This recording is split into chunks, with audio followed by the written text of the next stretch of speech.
Chapter 33. Grimm hurriedly left the alchemy lab. Originally, he wanted to sneak out of the tower to test the power of his earth golem, but he was attracted by the bustling crowd on the way. The swamp tower had never been this lively before. Normally, everyone was busy with their own things. Those who had missions were doing their missions, and those who didn't were meditating, copying books, or busy with witchcraft experiments. Every day, the tower would always be deserted, except for the restaurant, which would be a little lively during meal times. Even if they bumped into each other in the tunnel, they would just nod at each other and pass each other. But today was a little unexpected. Almost every wizard follower had come out of their residence and hurriedly headed towards the same direction. Grimm called out to a friend that he was slightly familiar with, Benson, who was also a beginner apprentice like him. "What's wrong? Where are you guys going?" As soon as Grimm finished his words, Benson asked in an even more surprised tone, "You don't know? Didn't you check your protection spell? Mr. Anderson has summoned all the official wizard followers to the lecture hall for a meeting. You should go as well." After saying this, Benson hurriedly walked away. Wizard Anderson? A meeting? Grimm was stunned for a moment. He was shocked by such a rare thing. As the guardian wizard of this swamp tower, according to the unified proposal of the Central Scattered Forest Tower Society, Wizard Association of the Wizard Continent, Wizard Anderson was required to give a free witchcraft lesson to the apprentices in the tower every 3 months. Normally, if the wizard followers had any questions about witchcraft, they would have to pay knowledge points or magic crystals to ask Wizard Anderson alone. Unfortunately, in this almost isolated swamp tower, Wizard Anderson was the ruler of this place. He had completely ignored all the rules of the Scattered Forest Tower Association. In the 6 years that Grimm had been living in the swamp tower, Wizard Anderson had only held 4 public lectures in total. For the rest of the time, Wizard Anderson would lock himself in the top floor of the tower and rarely interact with the wizard followers. Therefore, when he suddenly heard this news, Grimm was shocked beyond words. Grimm hurriedly took out the amulet from his neck. Only then did he realize that the amulet was glowing with a faint red light and was slightly hot to the touch. Air. All right. When he was conducting the alchemy experiment, he seemed to have temporarily blocked the connection ability of the witchcraft amulet in order to avoid being disturbed by the outside world. Now that it was opened, a low and hoarse voice came from inside. All sorcerer acolytes who have heard this news gather at the lecture hall immediately. If you don't arrive within 15 minutes, your apprentice status will be revoked. Grimm shuddered. He quickly put away the amulet and followed the crowd to the lecture hall. This lecture hall was similar to the lecture halls in his previous life, except that the circular platform in front had been replaced by a high platform. In this way, even if an acolyte stood in any corner of the lecture hall, he could only look up at the wizard teaching. It could be seen that the person who designed this lecture hall did not allow any acolyte to be above a wizard, even if it was only in name and space. The large lecture hall could accommodate more than 200 people, but there were only about 50 acolytes in total, so they were scattered around. With the 3 strong acolytes as the center, they formed 3 separate small circles. Apart from them, there were also 4 small groups that Alan had formed. The rest of the acolytes were scattered around, showing their identity as lone wolves. If it was before, Grimm would also be one of these lone wolves. While Grimm was still observing the situation, his eyes swept across a particularly eye-catching existence. She was wearing a bright red dress, and she had a cold, aloof, and charming, beautiful face. The owner of this beautiful face was waving at him from afar. Mary, who was sitting alone, was the focus of everyone's attention. Her action undoubtedly pushed Grimm to the opposite side of the male acolytes. Whoosh! Countless indecipherable gazes landed on Grimm, causing his expression to change slightly. This Mary was really an expert at attracting hatred. However, there was no room for hesitation now. He could only quickly walk to Mary's side and obediently sit down. "Remember, you're my follower from now on. Come earlier next time." When Mary moved her charming face closer to his ear and threatened him in a low voice, Grimm could faintly feel that the murderous aura on him had increased. Mary seemed to be very satisfied with this effect. She had a satisfied expression on her face, and only then did she straighten her body. Her jade-green eyes swept across the entire place, and all the male apprentices who met her eyes could not help but reveal an intoxicated expression that was bestowed upon them by the soul color. Then they shuddered and quickly lowered their heads, avoiding her gaze. At this moment, Grim felt a rather powerful gaze land on him, and he could not help but feel a chill run down his spine. Shocked, he looked up. It was him. The one who was staring at him was one of the 3 strong acolytes, demonic worm and tick. The hood that covered his face shone with a strange green light as he stared coldly at him. Although he did not say anything, an invisible pressure had already begun to spread on Grim's body. Faced with his opponent's 19 points of spiritual force, Grim was obviously the weakest in terms of spiritual force. If this was a real battle, Grim could not guarantee that he could cast a spell under such powerful spiritual pressure. However, when he thought of how demonic worm and tick had been forced to flee for his life by that terrifying Alice, the fear that had just sprouted in Grim's heart vanished. You were forced to flee like a rat by Alice, but that Alice was forced to flee from me. Perhaps you haven't even recovered from your injuries yet. Wearing a hood to cover himself up so tightly, was he trying to hide his body that was riddled with scars? Grim silently encouraged himself. Whenever he thought about Intitch's face hidden under his hood that was full of scars, he felt a surge of pride in his heart. He forced himself to face back the pressure that Intitch placed on him. Demonic worm and tick's gaze grew colder. Although the two did not say a word, their gazes met. In the confrontation of spiritual force, any subtle changes in the other's spiritual force could be clearly sensed. Intick could even see through Grim's purposefully stern expression that was filled with mockery. Asterisk whoosh, asterisk demonic worm in Tick's eyes under the hood suddenly burned with 2 cold green flames. The spiritual force that he had gathered suddenly surged and was about to burst out. However, in the next second, Grim's gaze disappeared and was replaced by a beautiful face that could intoxicate anyone. Red-robed Mary glared at him fiercely.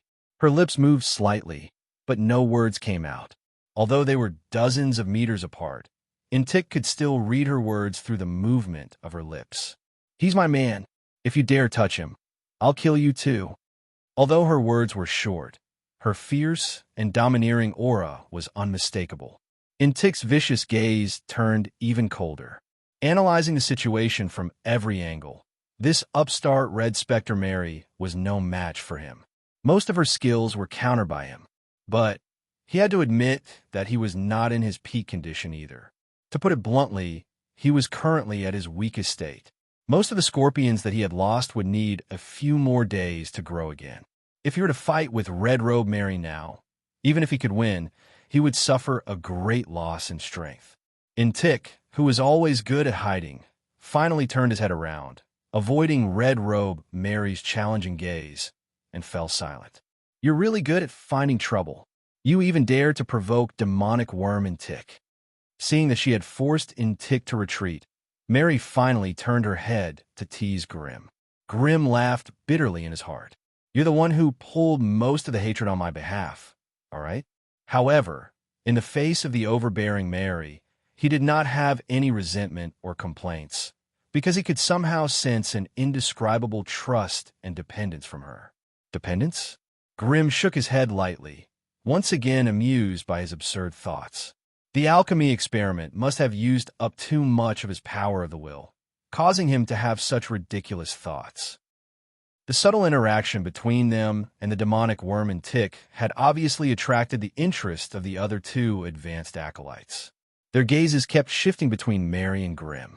Red Shirt Mary was like a cat with spikes guarding its territory. She kept threatening her opponent and did not look like she was going to give in. Just as the atmosphere in the field became more and more serious, there was a flash of light on the high platform in front of them. Wizard Anderson's hunched and skinny body appeared there. His cold gaze swept across the field. Wizard Anderson held his long magic staff in his hand, and after a moment of silence, he finally opened his mouth. "I have good news and bad news to tell you today. Everyone in the field immediately held their breath. The good news is that you will soon receive the most generous reward of resources in your lives. Anderson's cold gaze swept across the field. Seeing that no one was blinded by this unexpected surprise, he nodded in satisfaction. The bad news is every one of you must accept a compulsory mission. As Wizard Anderson waved his long magic staff, a translucent light screen was projected on the high platform. Like a waterfall, countless jumping green words appeared on the screen. Redwood Town, strange creature, survey tower, flower by first, stronghold, defense, mission, Twilight Valley, defense, mission, whisper, hunting ground, cleanup mission. Row after row, row after row, most of them were acolyte-level missions in the Scattered Tower Forest. As acolytes of the Wizard Tower and the Magic Swamp, they only needed to protect and patrol this resource point. It was a relatively closed circle. But now, Wizard Anderson suddenly opened up all the acolyte-level missions in the Scattered Tower Forest area. Could it be that there was some big change? Chapter 34. After so many years of life and death experiences, most of the wizard apprentices already knew that there was no such thing as a free lunch in the sky. Even if they did, there must be a trap. There must be something fishy about these apprentice missions that were suddenly open to them. As expected, with a wave of Wizard Anderson's hand, most of the constantly jumping green words on the screen disappeared. Instead, they were replaced by orange missions that represented normal danger and red missions that represented extreme danger. Those are the apprentice missions that you can take on in the future. Before that, each of you must complete a compulsory mission. You have 3 months to slowly complete this compulsory mission, but if you fail, you will face the punishment of losing your status as an apprentice. At this moment, the faces of the apprentices began to change. To the apprentices who were confident in their abilities, this was undoubtedly a feast to obtain knowledge points and resources. To the weaker apprentices, this was probably a death match that would force them into a corner. Everyone's eyes quickly scanned through the compulsory mission list. Soon, the rare green mission at the bottom of the list caught everyone's eyes. Swamp Tower Garrison Mission. This mission requires 10 apprentices, including 1 librarian, 1 lab manager, 1 trainee apprentice instructor, 2 inspectors outside the tower. A few beginner apprentices who were at the bottom of the list had their hopes reignited. They couldn't help but look at the happy head apprentice Alan. The 4 best friends surrounding Alan were even more pleased with themselves and had an arrogant look on their faces. Grimm's eyes only stopped on the green mission for a second and quickly moved away. He began to carefully examine the compulsory mission list. He knew very well that with his strength and qualifications, there was no way he could squeeze into the pitiful 10-people list. He was afraid that after today's meeting was adjourned, the private transactions of mutual deception would immediately become popular, and there would be many who would secretly seek out head apprentice Alan to curry favor with him. After all, among the 57 official apprentices present, there were only 4 advanced apprentices, 21 intermediate apprentices, and 32 beginner apprentices, including Grimm, were at the bottom of the hierarchy. Looking at the compulsory mission list, even advanced apprentices would face a certain degree of danger. As for the red mission list, perhaps only a quasi-wizard could safely complete it. It was no wonder that many of the apprentices in the Wizard Tower were so pessimistic when they saw the list of mandatory missions. I'll go find Alan and ask for a spot for you. If he dares to not give it to me, For some reason, Mary always had a fiery temper. She bared her canine teeth, and although she had a ferocious look on her face, she always gave Grimm a lovely and warm feeling. Grimm grabbed her wrist. Don't go. You must have faith in me. I can handle these orange missions. At this moment, Grimm's eyes were firm and calm, with a hint of wisdom that only an apprentice could have. All right, since you're confident, then focus on picking a good mission. Mary's expression changed quickly. Oh yeah, is my skin soft and smooth? My skin is getting better and better these days. Grimm shuddered when he saw Mary licking her red lips in satisfaction. He quickly let go of her and focused on the mission list. Grand Cemetery Extermination Mission. Orange mission details. Elite undead creatures have appeared in the large cemetery located in the south of the Tiga region. Now gather 10 sorcerer apprentices to go and exterminate them. When the time comes, the local Viscount Callie will send 200 elite guards to assist in the extermination. After the mission, Viscount Callie will issue the mission document. Mission reward: 30 knowledge points, 3 magic crystals, 10 contribution points of the Talon Association, giant willow land creature investigation, 2/3, orange mission details. Giant willow land is located at the southern edge of Tatarian Forest. 11 local villagers have gone missing. 3 apprentices are urgently needed to go deep into the mountains and find the source of the creatures.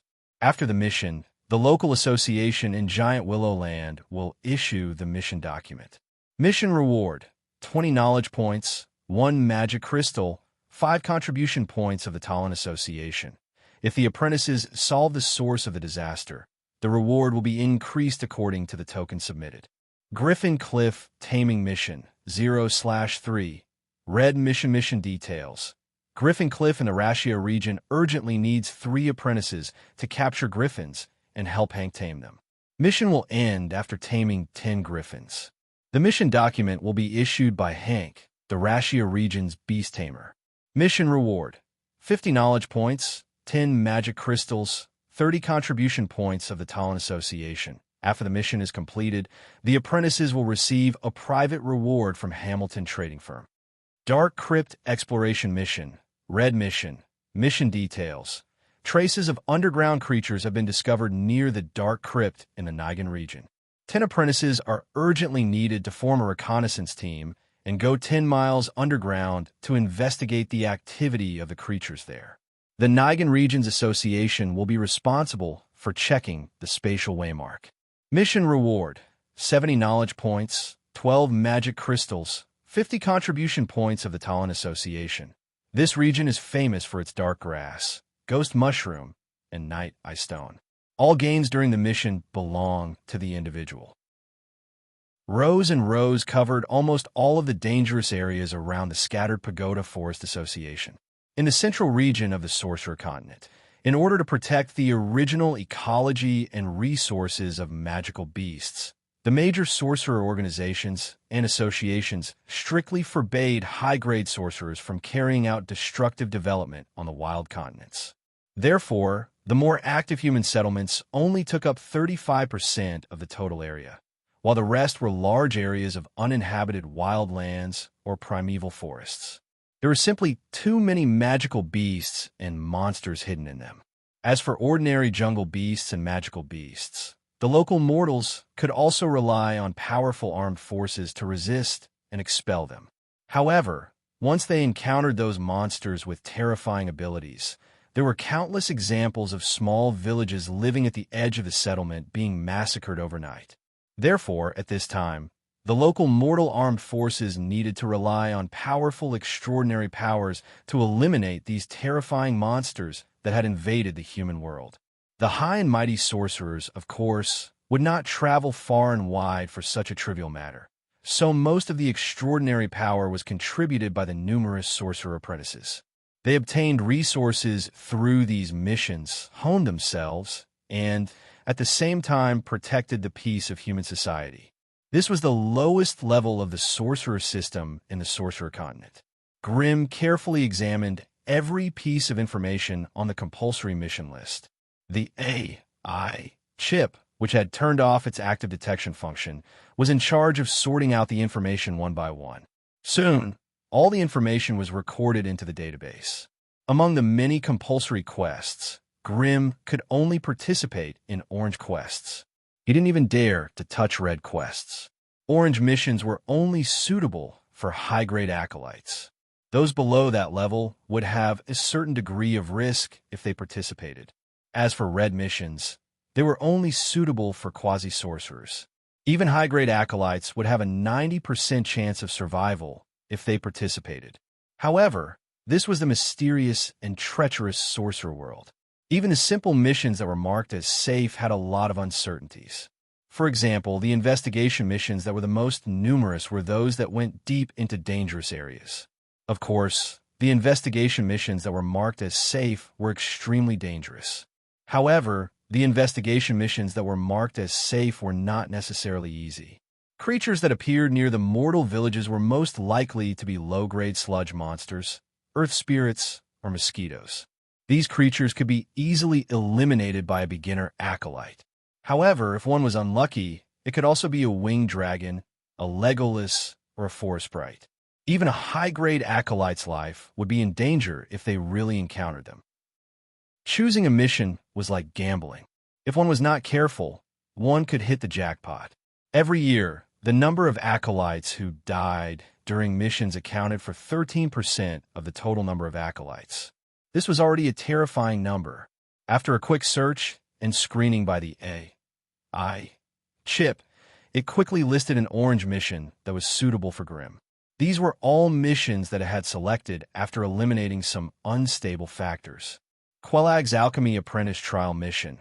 1/3 orange mission details. A Quelaag's Alchemy Apprentice is completing his own trial mission. He urgently needs 3 acolytes to accompany him into the treasure well to complete the trial. Completion of the trial mission will be considered as completion of the mission. The mission book will be issued by the Alchemy Apprentice.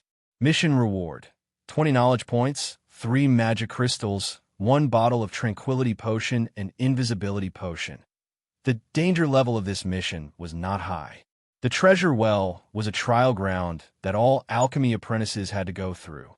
There were many gadgets that had been placed there by countless master alchemists for thousands of years, waiting to be excavated by the latecomers. Although they were gadgets, they came from the master alchemist's hands and had great research value. It was even possible that some of the alchemy items contained the master alchemist's inheritance. Therefore, the treasure well had always been a treasure hunting ground for alchemy apprentices. However, any alchemy apprentice was only allowed to enter once. Inside, you could take away an alchemy item, but you must also leave behind an alchemy item. This was the true meaning of the treasure well. There were many types of alchemy items inside, and they were all somewhat dangerous. If an alchemy apprentice wanted to take away an alchemy puppet, the only way was to defeat it first. Most alchemy apprentices were too weak at the beginning, so the Alchemy Union allowed the trial apprentices to hire 3 helpers to enter together. However, these 3 helpers were not allowed to take out any alchemy items inside. This kind of orange mission was quite easy, as long as the trial apprentice was not too greedy and wanted to challenge those that were too dangerous. This mission was very easy to complete. Moreover, the mission reward of the Tranquility Potion was also very attractive. For apprentices with less than 10 points of spirit, it could directly increase 1 point. It could be considered the best treasure for beginner apprentices. Leveling items can only be used once. Multiple uses are ineffective. After making up his mind, Grimm quietly told his choice to Mary. She also felt that Grimm's choice was very suitable after looking at it. As for Mary herself, she straightforwardly chose the red mission of exploring the Dark Crypt. With the characteristics of a vampire that could fly, fight, and heal, she was confident that she could stay alive even if she encountered some dangerous monsters. Therefore, she deliberately chose this mission that had the highest possibility of encountering strange monsters. Chapter 35. Since he had chosen the mission he wanted, he had to hurry up and sign up. After all, the number of people who had signed up and the required number of people were marked at the end of each mission. Once the number of people was full, the mission would immediately disappear from the mission list and enter mission execution mode. If he was too slow, the mission that he wanted would slip away right in front of his eyes. Once the tower's Wizard Anderson finished giving out the mission, he returned to his residence without saying anything. All the follow-up registration work naturally fell on the head acolyte Alan. As expected, the only green mission to guard the Swamp Tower was instantly taken by Alan, and even a few acolytes who were close to him became victors. As for the remaining few spots, they were obviously still empty, but they were all monopolized by him. He was sitting on the ground and raising the price, and the highest bidder would win. The beginner acolytes, who were the weakest, surrounded him, but they did not dare to say anything. They could only lower their voices and bargain with him. Some of the more attractive female acolytes were even more flirtatious, surrounding Alan in an impenetrable manner. More beginner acolytes were gathered around the three strong acolytes and were chattering about something. It was obvious that they could not make up their minds. Mary brought Grim out of the crowd, her pretty eyebrows raised, and those soft-spoken acolytes immediately moved to the side, giving way to the head acolyte Alan, who was surrounded. Although Alan looked arrogant in front of others, he could not be tough in front of the three strong acolytes and Mary. The three strong acolytes were publicly acknowledged as the strongest acolytes. If there was a direct confrontation, Alan, who had barely become an intermediate acolyte with the help of a wizard weapon, would not be able to deal with the three strong acolytes no matter how many helpers he had. As for Mary, Alan was really scared out of his wits. Even though he had become a head acolyte, whenever he thought of Mary's blood-soaked and terrifying appearance, Alan's heart would tremble. Also, after Wizard Anderson took Mary away, he put her back in the same place. It was obvious that he was letting her live in the high tower. Therefore, without a good excuse, Alan would not want to have a direct confrontation with Mary. Seeing red dress Mary getting closer and closer, Alan forced himself to remain calm, but his pale face and wandering eyes betrayed him. He was truly fearful of this blood-sucking female ghost. I want to sign up for the mission to explore the dark crypt. Help me register. Mary didn't care about him at all. She still had a domineering look on her face. Alan silently took out a protective spell amulet that represented his identity as a head apprentice. He inserted his mental power into it, and a small light screen appeared on it.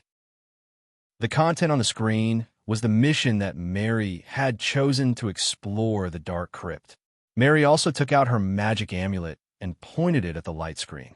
In an instant, the number of participants on the light screen changed from 4/10 to May 10th. It seemed like there were already 4 acolytes who had chosen this mission before her. Next, it was Grimm's turn to choose his quest. I choose the Crag's Alchemy Apprentice mission, Grimm said calmly. Alan glanced at him and silently adjusted the contents of the light screen. As the screen flickered, the mission that Grimm needed appeared on it. Grimm didn't say anything. He took out his magic amulet and pointed it at the screen without hesitation. However, to his surprise, the moment the magic amulet touched the light screen, the content of the mission on the light screen shook strangely and changed to the mission that Mary had chosen. Caught off guard, Grimm's protective talisman touched the light screen. In the next second, the number of participants for the Dark Crypt mission changed from 5/10 to 6 out of 10. Such an unprecedented event stunned everyone present. Even Alan was baffled. He forced a smile. What's going on? Why did the magic artifact suddenly break down? Look at this mess. Why don't you go to the Lord Wizard and ask if he can cancel this mission? While everyone was still stunned, Mary was the first to explode. Without a sound, Mary's sharp fingernails were covered in a layer of dim light. They cut through the air and pierced towards Alan's heart with a piercing whistle. At such a close distance, coupled with the great difference in agility between the two, Alan would probably only realize that he was being attacked after Mary dug out his heart. However, just as Mary's deadly hand was about to stab Alan, a large hand with shiny black scales suddenly reached out from the side and collided with it. The two hands seemed to have only clashed once in the air, but for no reason, the hand that resembled a monster's claw instantly disintegrated and was crushed into powder by Mary's sharp fingernails. It seemed like Mary had the upper hand in this first exchange, but not a single drop of blood or flesh flowed out of the opponent's hand after it was crushed into powder. The fragments that were flying in all directions suddenly transformed into countless black scorpions with black bodies, black scales, and black tails. They all hung onto Mary's slender hand. Mary took a step back and waved her slender hand, quickly killing the scorpions that were chasing after her. At this moment, the demonic insect in tick, whose entire body was covered in a robe, was already standing next to Alan. The large hand just now was his. The flying scorpions buzzed and swarmed into Intick's drooping sleeves like a swarm of bees returning to their nest, and then there was no more movement. Such a strange scene only served to accentuate the terror of the demonic insects. Grim took one last look at the light screen with a pale face, then turned around and pulled Mary, who was like a spiked female cat, away silently. Mary, who was usually fierce, did not act rashly at this moment. With her sharp senses, she also noticed that the other two of the three powerhouses had also quietly stood up and were silently approaching the battlefield. Those who could become acolytes were not stupid, and those who could become high-ranking acolytes were even more so. Apart from a few who had a particularly strange temperament, most high-ranking acolytes already knew how to restrain themselves. It was obvious that Mary, who had suddenly become a high-ranking acolyte, had seriously threatened the position of the three powerhouses. Thus, intentionally or unintentionally, the three of them had begun to group up and ostracize Mary. When they parted at the entrance of the residence, Mary wanted to comfort Grim, but he smiled and rejected her. Grim strode into his residence and gently closed the wooden door. He stood silently in the darkness for a long time. He could clearly see what had happened today. Mary did not have much to do with it. If they wanted to investigate the mastermind, Grim was certain that it was that demonic insect in Tick.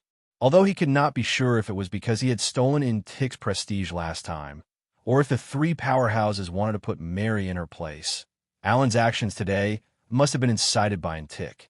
When immortals fought, imps suffered. Such a situation was actually the sorrow of the weak. That was why Grim did not want to investigate the root of the matter. Instead, he worked hard to plan for his future. The Red mission to investigate the Dark Crypt was a standard dangerous mission. If he had the strength of a quasi-wizard, it would have been more daunting than dangerous. If he had the strength of a high-ranking acolyte, he would not have to worry about protecting himself. But he was only a low-ranking acolyte. Although Mary would definitely take care of him if he mingled with a group of high-ranking acolytes with such strength, he still needed to have some tricks up his sleeve. Red Robe Mary might be grateful for the kindness he had shown her when she was down and out, but it was not enough for her to risk her life to save him. At the end of the day, Grim had to have the ability to protect himself. In the darkness, Grim took out the earth puppet that he had just refined from his waist pouch. The crystal core that was the size of his thumb flickered with the light of the earth element. The 4 energy nodes etched on it could continuously absorb the earth element in the air and store it as battle energy. 2 of the 4 energy nodes had been lit up, and the earth element was half filled. It should be time to try it out. Grim listened to the movements outside the door, then gently opened the wooden door and left the residence. At this time, most of the acolytes were probably still gathered in the lecture hall, worrying about the mandatory mission. That was why Grim did not see a single acolyte along the way. A quarter of an hour later, Grim was once again walking on the familiar stone path outside the tower. The battle between the high-ranking acolytes yesterday had obviously caused many of the swamp monsters to die. Along the way, looking at the sparse figures of the monsters, Grim felt a rare sense of desolation in his heart. Normally, these monsters looked terrifying and evil enough. However, once they encountered an even more powerful sorcerer apprentice, they instead became shivering pigs and sheep waiting to be slaughtered. They could only futilely hide in all directions. Perhaps in the eyes of those monsters, they, sorcerers' acolytes, were more evil and cold-blooded monsters. Following the stone path, Grim directly arrived at the place he had chosen, the Silt Swamp. Simba was dead and had become the earth puppet in his hands.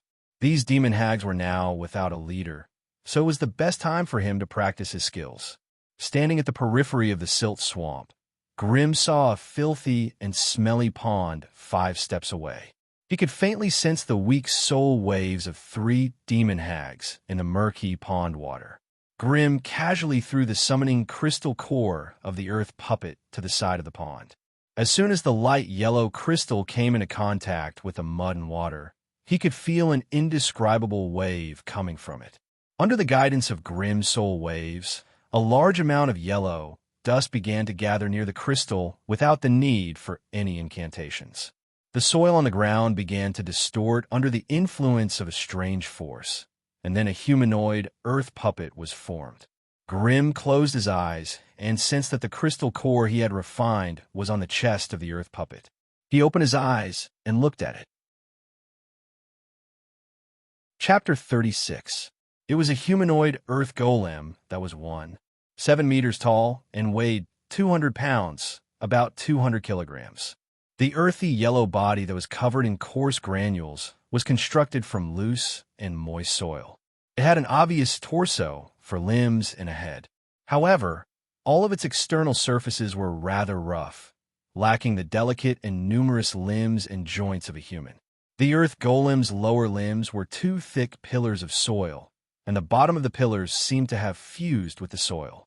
His 2 arms could also bend and twist freely, and his pair of large hands that were like cattail leaf fans could be grasped with ease. Its head was a blur.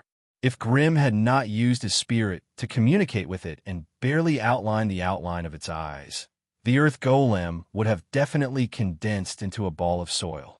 From afar, the earth golem looked like a bald man wearing yellow leather armor.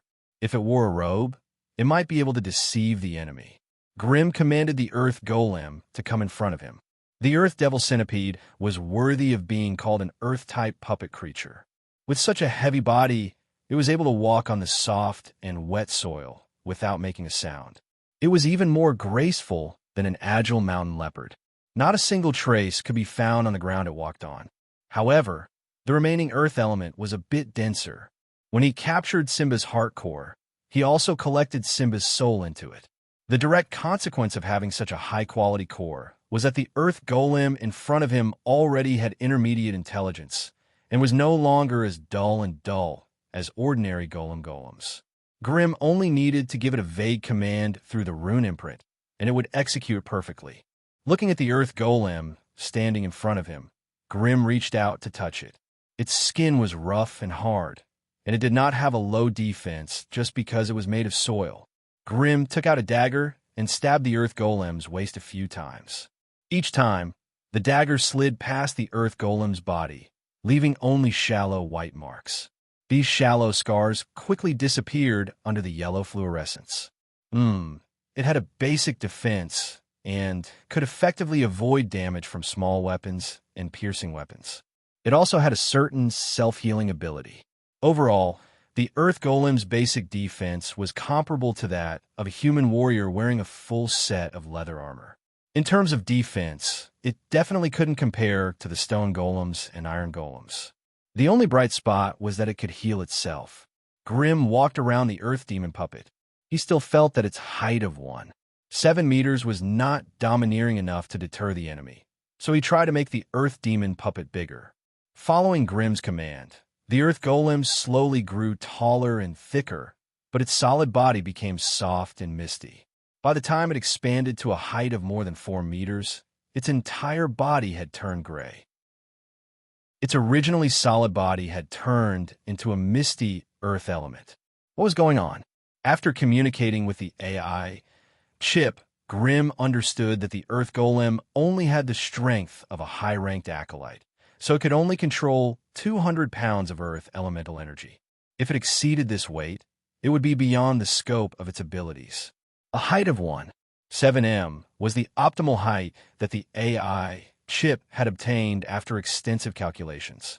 At this size, the density of the earth element could reach the most reasonable level, maximizing the defensive effect. Once the height was extended, the earth golem's defense would plummet as long as the total amount of earth elements remained the same. Although it had grown taller, its body would also be weakened. How could it ensure the safety of the crystal core hidden in its body? Left with no choice, Grim could only let the earth golem return to its basic size. Next, he needed to test the earth golem's basic skills.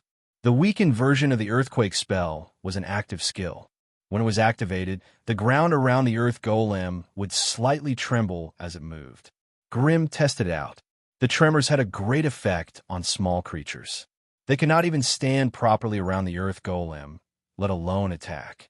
It also had a significant effect on medium-sized creatures. As for large creatures, it was completely ineffective. The second active skill was Earth Throw. Grim ordered the earth golem to lure out the 3 Onababas from the nearby quagmires. Thus, the Earth Golem and the 3 Onababas engaged in a fierce battle in front of Grimm. To be honest, the Earth Golem was a semi-summoned elemental monster that could restrain the Onababas in all aspects, who could neither attack nor defend.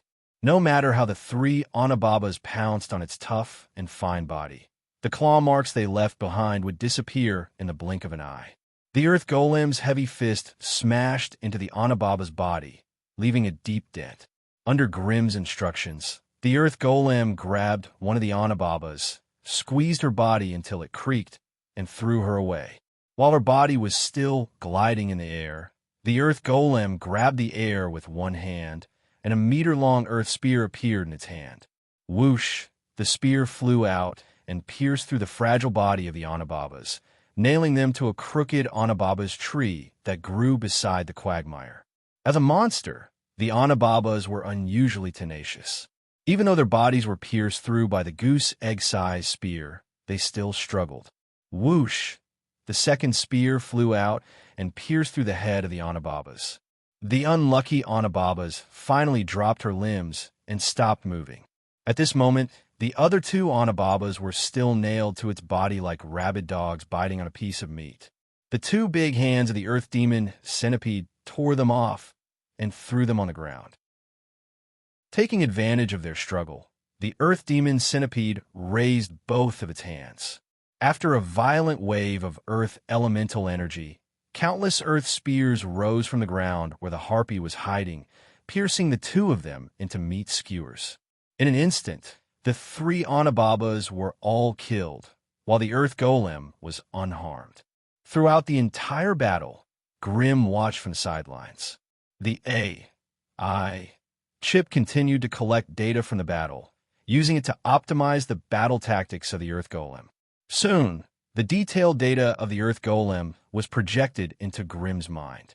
Earth Golem semi-summoned battle type, life form. Strength assessment. High-level acolyte.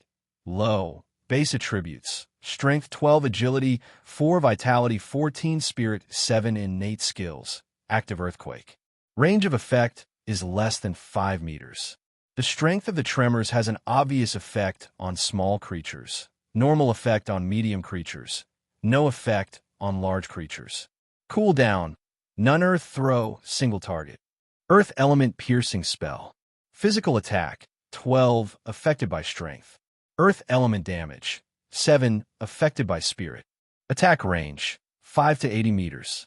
Cooldown. 3 seconds. Earth spear, area. Earth element piercing spell. Physical attack. 7, earth element damage. 5, spell range. 10 by 8 meters. Cooldown. 11 seconds. Innate skills. Passive earth self-healing. Passive earth element ability. Able to absorb earth element from the earth under one's feet. Able to heal 7% of body damage every minute. With this data, Grimm finally understood the Earth Golem he had created. Looking at the Earth Golem's basic data, it was only at the level of an intermediate wizard apprentice. However, with its self-healing ability and fearlessness, it could unleash the power of a high-level acolyte. According to Grimm's understanding, a high-level acolyte's attack was between 20 to 30 points. It would fluctuate depending on the individual spirit. A high-level acolyte's defense was between 30 to 40 points. It would be very difficult for it to withstand 2 attacks from an opponent of the same level without collapsing. From this point of view, the Earth Golem's attack was still a bit weak. If it really encountered a high-level acolyte, the Earth Golem would still need Grimm's help to defeat it. After all, Grimm's fire arrow attack had 13 to 18 points of physical damage and 6 to 7 points of fire damage. With the Earth Golem's help, it would be possible to break through a high-level acolyte's defense in 1 round. Once they lost the protection of their spells, those acolytes who didn't train their bodies were like lambs that could be easily killed. Therefore, as long as they didn't encounter monsters like the evil worm Endic or the terrifying Lowly, Grimm and the Earth Golem could still fight against a high-level acolyte. Unfortunately, the mission to explore the Dark Crypt was beyond the scope of a high-level acolyte. When the time came, it was very likely that there would be terrifying quasi-sorcerers. Therefore, with just the Earth Golem, Grimm was still alone. According to the requirements of the mission, if they wanted to reach the destination in time, they had to leave in half a month.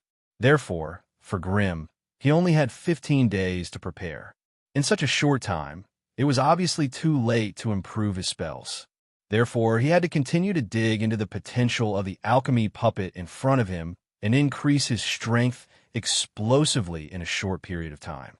Grimm pondered for a long time. Finally, he looked at another swamp in the distance that was shrouded in thick fog. That was the habitat of the swamp crocodiles, which seemed to be a type of earth element magic beast. If he could kill the crocodile king there was a high chance that he could obtain an earth element crystal that he could use. As for the water element crystal, Grimm thought about it for a long time, but he couldn't think of any of the monsters in the magic swamp that fit this requirement. I'll spend the next few days with these swamp crocodiles, Grimm said fiercely towards the swamp in the distance with an ominous glint in his eyes. After saying this, he waved his hand at the earth golem. The summoned puppet, which was as tall as a man, fell apart. Without the earth element, a large amount of soil collapsed and formed a small mound. Grimm took out the summoning crystal from a mound and held it in his hand to observe it. Of the two energy nodes that were originally lit, one of them had dimmed. Based on the rate of energy loss, the earth golem with all four nodes lit could probably fight at high intensity for 45 minutes. If the intensity of the battle was lower, the duration would be longer. Chapter 37. Peace was restored to the scene, leaving behind 3 charcoal-like remains and a pile of unremarkable dirt mounds. On a crooked ghost tree not far away, a scarlet-eyed carrion crow cawed softly and flapped its wings, intending to soar into the sky. But right at this moment, a delicate hand that was fair and smooth like snow suddenly stretched out, and it actually grabbed onto the crow that had spread its wings and was about to take flight. Not allowing the feathered beast to struggle, the slender hand closed, and the monster known as the marsh sweeper was squeezed to death. Only when the exploded blood rained down from the sky did the curvy figure of Red Robe Mary appear on the ghost tree's withered branch. She stood on the bony branch of the ghost tree and silently looked in the direction where Grimm had disappeared. She gave a complicated smile and disappeared in a flash. Although Grimm was smart, he had underestimated the unpredictability of witchcraft. The magic swamp no longer had a safe place to hide. These scavenging crows were the eyes and ears of Eagle-Eye Crusoe, secretly monitoring the movements of all the apprentices. In the dead of night, when the sorcerer apprentices hid in their residences to conduct all kinds of strange witchcraft experiments, they would never think that there was a pair of scarlet and fanatical eyes watching them from the night sky outside the tower. Only those with sharp mental perception would be able to detect the abnormality of these flying sentries. If it did not get rid of this scout, Crusoe would find out about Grimm's trump card in less than half an hour. Therefore, although Crusoe's combat power was the lowest among the 3, his ability to gather information was undoubtedly the best.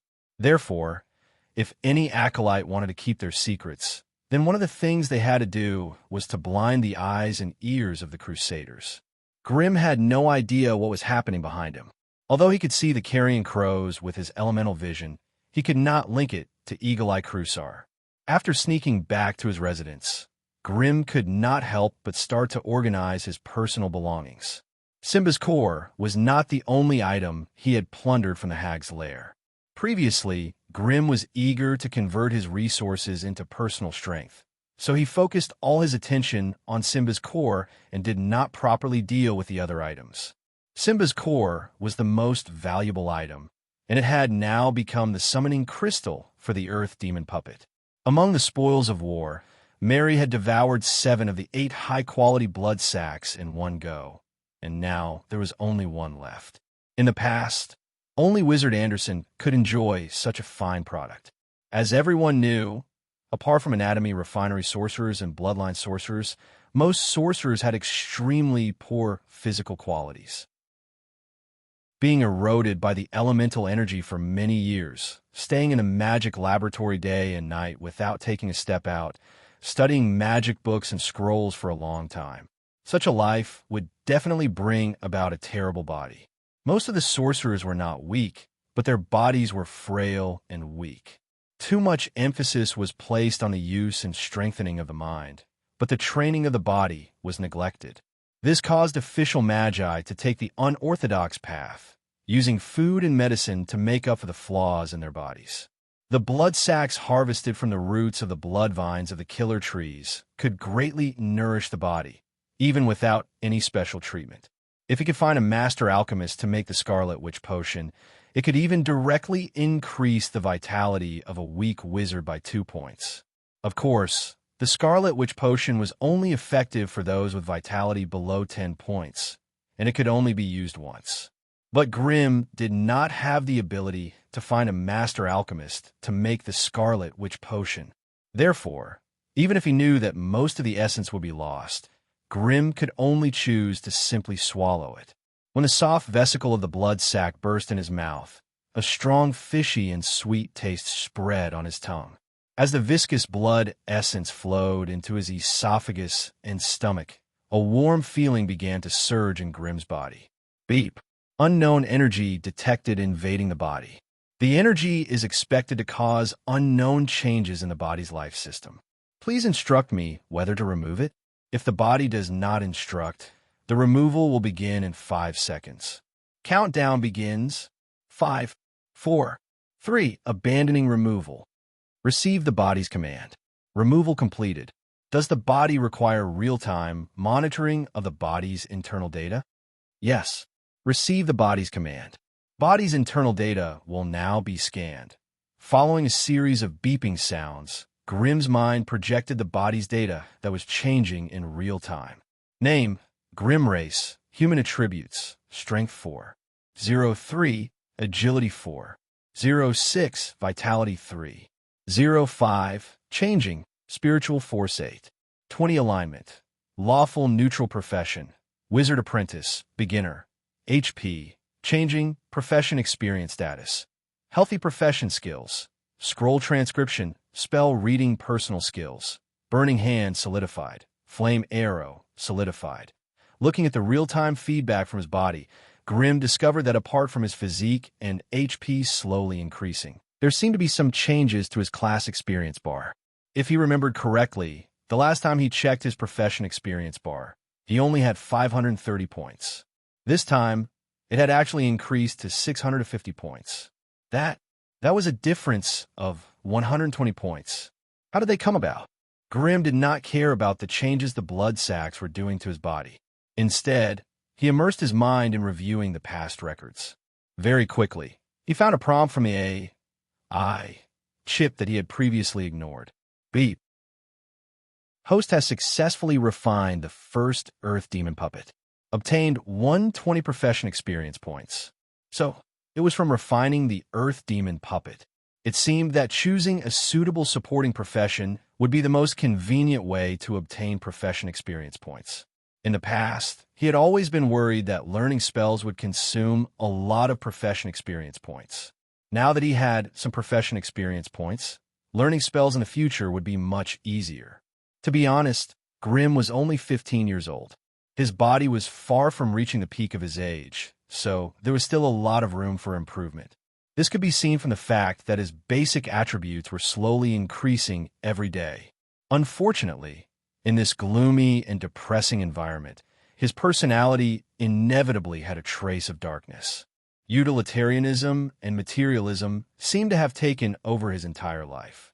He no longer dared to hope for those so-called beautiful relationships in the past. Before he had enough power, he had to be cautious in order to protect himself. Even so, he could not avoid being involved in the deceit between the apprentices. He had a good impression of Red Robe Mary, and it seemed that Red Robe Mary was also very fond of him. Although she was a little overbearing, she was always willing to protect him in everything. This was no doubt a good thing. However, with Grimm's cautious personality, he obviously did not want to place his safety and hope on an outsider. Therefore, Using this short period of protection to quickly grow was the most important thing.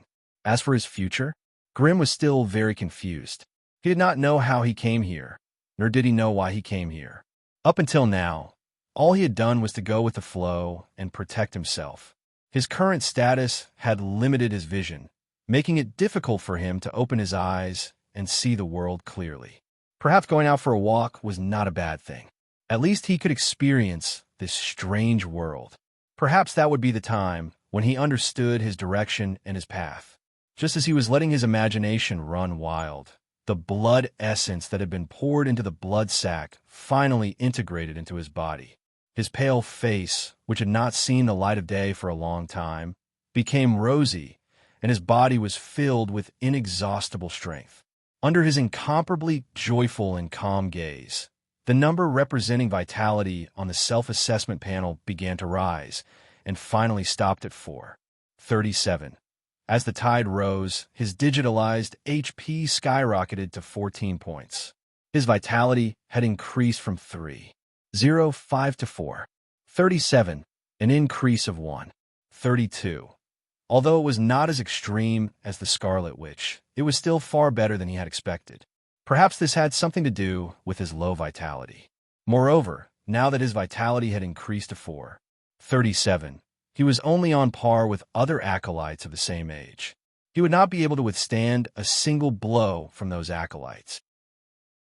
As for the 14 points of HP, it was just a digital model that the AI chip had created based on the characteristics of a high magic world.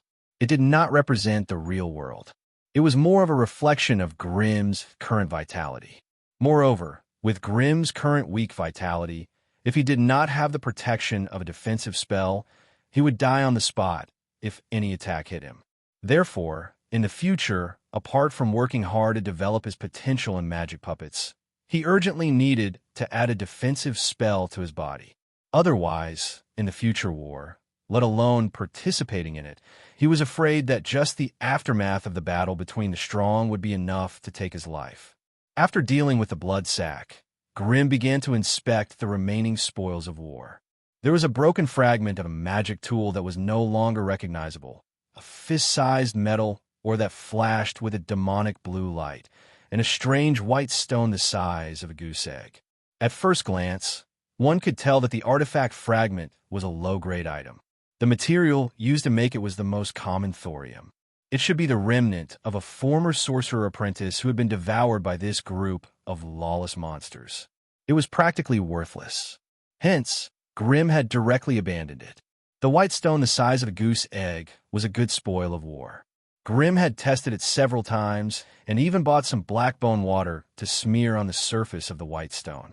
Finally, he had identified it, the egg of a swamp monitor. The swamp monitor was the crocodile-like monster that Simba had ridden last time. It was born to live in swamps and pools, and it had its own petrifying ray. If not for the short range of its petrifying ray, it would have been a good contract partner. Chapter 38. As for the last piece of blue, Grimm identified it as a piece of magic iron ore. If such ore was properly smelted, purified, and forged, the weapon created would have slight characteristics of a magic weapon, such as increased sharpness or armor-piercing properties. This kind of thing might be a good treasure in the mortal world, but in a group of wizard apprentices with extraordinary powers, it seemed insignificant. After dealing with the items around him, Grimm took out a book on witchcraft and flipped through it. Right now, he was not in the mood to immerse himself in the study of magic. However, as long as his spiritual force was not exhausted every day, he would try his best to make use of every minute. Once he had enough spiritual force, he would practice magic. Although he had the help of the AI chip to solidify the spells that were of great use to him, he still needed to practice hard every day. After all, there was a spellcasting specialty waiting for him during his apprenticeship period. Whether it was smooth casting, mobile casting, or crafting of wonders, it was a good choice. Only by strengthening one aspect of himself with a purpose could he obtain the feedback of the sorcerer world through diligent practice and obtain these magic specialties that were of great significance to him. Proficient spellcasting. This ability could help sorcerer apprentices quickly complete the casting of spells. Only 80% of the long and awkward incantations needed to be completed for the spell to be automatically activated. Don't look down on this magic specialty. It only saved 20% of the casting time, but it was the prerequisite for the follow-up specialty, instant casting. As for the significance of instant casting for an elemental wizard, it was needless to say. Mobile casting was actually the apprentice-level spell casting specialty that Grimm wanted the most. It allowed sorcerer apprentices to continuously cast spells even if they were running at high speed. Otherwise, if sorcerer apprentices wanted to cast spells to attack or defend, they could only stand still in the same place. Therefore, this magic specialty was a must-have specialty for battle wizards. The specialty of wondrous item creation was also indispensable for sorcerer apprentices who wanted to refine potions, weapons, and magical equipment. Only by mastering this specialty would they have the possibility of making magic wands, magic tools, and enchantments. As for the process of obtaining these specialties, most of the spell books were vague, but the will of the sorcerer world was frequently mentioned. Grimm had always been skeptical about this. Any kind of knowledge and technique, as long as one practiced diligently and pondered it day in and day out, one's body with strong inertia would definitely solidify these things into one's own instinct. However, relying on the feedback from the world will of the sorcerer world to obtain some kind of mysterious power was beyond Grimm's understanding. Could it be that the vast and boundless world he lived in had its own will? Could it be that it could also take care of and pay attention to every individual living on its body like a high and mighty god, and then reward them when they performed well? If such a will really existed, what form would it take? And where was it hiding? Moreover, what was its ability to control the plane of the world? However, Grimm didn't dare to guarantee that these mysterious things didn't exist.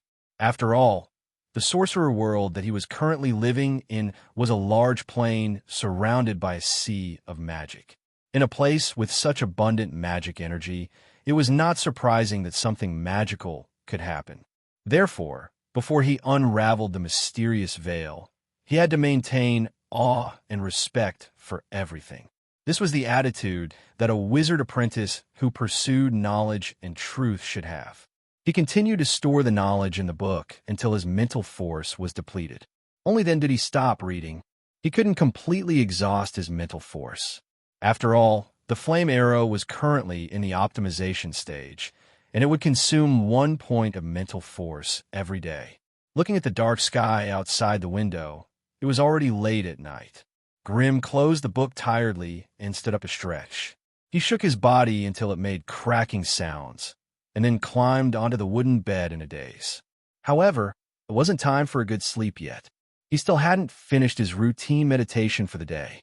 Therefore, in the silent darkness, his breathing gradually calmed down, and his entire mind sank into the spiritual world full of elemental light spots. This was actually the sorrow of being a wizard apprentice. From the moment they opened their eyes every day, their schedule was full. Even when they climbed onto the bed in exhaustion, what awaited them was not sweet dreams, but a routine meditation. Only by meditating day after day would their mental power grow little by little. However, just as the lights of the entire swamp tower were gradually extinguished and completely plunged into darkness, a strange figure suddenly appeared on the tower. The tower was almost vertical, and there were many hidden and mysterious spell formations. None of these could hinder it, allowing it to move at a speed far beyond that of a normal person. It could be seen that its movements had a strong sense of purpose. After passing through many open narrow windows, it did not stop for even a moment. It kept running and shuttling between shadows. Yes, it was not a shadow creature that could jump freely in the shadows, but its super high agility gave it unimaginable mobility. The vertical tower that ordinary people could not climb was like walking on flat ground for it. Moreover, it moved silently, just like a ghost assassin living in the shadows. Finally, the target was in front of it. The agile figure leaped and hung outside the narrow window. Its whole body sank into the shadows where light could not reach, silently listening to something. The room inside the window was silent. Only a steady and long breath could be heard. Obviously, the wizard apprentice inside was also in a deep meditation. At this time, sorcerer apprentices were usually defenseless.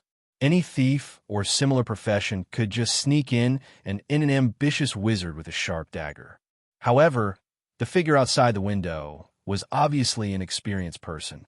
It did not rush to jump through the window, but opened its eyes in the shadows and looked around with slight doubt. Silence. Silence. A deathly silence. Everything around her was obviously normal, but for no reason, the fear in her heart became stronger and stronger. This was not because she really sensed something, but a trace of warning came from the depths of the unfamiliar bloodline, as if there was something dangerous waiting for her in front. Although she hated this abominable bloodline that turned her into neither a human nor a ghost, as a mutated vampire who had experienced the awakening of her bloodline, she believed everything that came from her bloodline without a doubt. During the day, that bastard just showed her his strength, and on the same night, he was able to enter a deep meditation without any precaution. This kind of wizard apprentice was really brave. In the shadows under the window, the bright eyes revealed a sly smile. Red Mary raised her slender hand, and a fist-sized ball was thrown into the narrow window. Her body had already turned into a black bat that blended in with the moonlight, flapping its wings and flying away. Just as the ball passed through the narrow window, a hidden spell formation on the inside of the window was triggered. The crackling, paralyzing lightning with a faint blue light instantly engulfed the space where the ball was. With the speed of lightning, even if Red Mary's speed doubled, she would not be able to completely dodge it. And in the shadows of the room, where there was originally no one, 4 to 5 strange spells of different colors suddenly shot out. In an instant, they hit the ball that had safely passed through the paralyzing lightning trap. After all, the ball was just an outer shell formed by hardening mud. How could it possibly withstand the attacks of so many spells? Thus, the moment it was hit, it cracked. The outer shell shattered, revealing a puddle of jelly-like mud shackled inside. And this thing was actually a living creature. From a mixture of mud, filth, and smelly water, one could vaguely see a humanoid face on its pale green body. Not good. It's a mud monster. Damn it, it's a mud monster. Everyone, quickly hide. How could the wizard apprentices who had seen a lot of things not recognize this terrifying creature that was famous in the magic swamp? Regarding its terror, every acolyte who had experienced it would be in so much pain that they wished they were dead. Usually, if they met it in the magic swamp, all the acolytes would avoid it from afar. Even the 3 powerhouses were no exception. This was because it was the most hated magical creature in the magic swamp, the mud monster. The mud monster was an extremely disgusting, soft-bodied, magical creature. Its appearance was like a pile of soft and greasy organic matter with asymmetrical teeth and eyes. Its pale green body was as soft as a puddle of mud, yet it was as tough as jelly. Its attack power was so weak that it was almost negligible, but it had the most terrifying ability to make people wish they were dead: acid vomiting. This strange creature's body contained a certain proportion of elemental substances, but these substances had already been contaminated by the power of chaos. Any object or creature that was stuck by its acid vomiting would have to endure the corrosion of the acid and the terrifying stench that shook the heavens and earth. Moreover, this stench could not be dispelled by spells. Whoever was sprayed by the mud monster's acid could only wait to be tormented by the stench for 10 days to half a month. During this period, any object that was touched by you would also inexplicably carry this stench. Imagine a wizard apprentice being surrounded by this stench. When he wanted to eat something, even if it was the world's most delicious delicacy, when it entered his mouth, he would feel like he was swallowing feces that had been soaked in a fishy quagmire for thousands of years. That kind of torture, that kind of ridicule that everyone avoided, would simply make the wizard apprentice go crazy.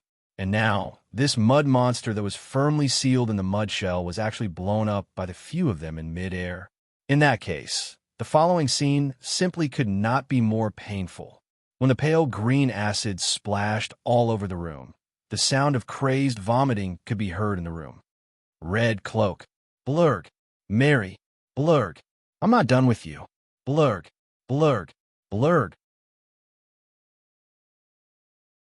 Chapter 39. The next day, Grim was lucky enough to see two stinky green gnomes in the tower. These two were clearly the unlucky ones who had been attacked by the sludge monster. Furthermore, they were even more unlucky to have triggered the shrinking curse, which was why they ended up like this. But before Grim could find out the reason, the two green dwarves discovered Grim's arrival. They stood in the distance and glared at him while gnashing their teeth. Faced with their angry glares, Grim could not figure out the situation at all. He could only submit the transaction information to Danny as soon as possible, then turn around and left. Danny was one of the most popular acolytes among the apprentices.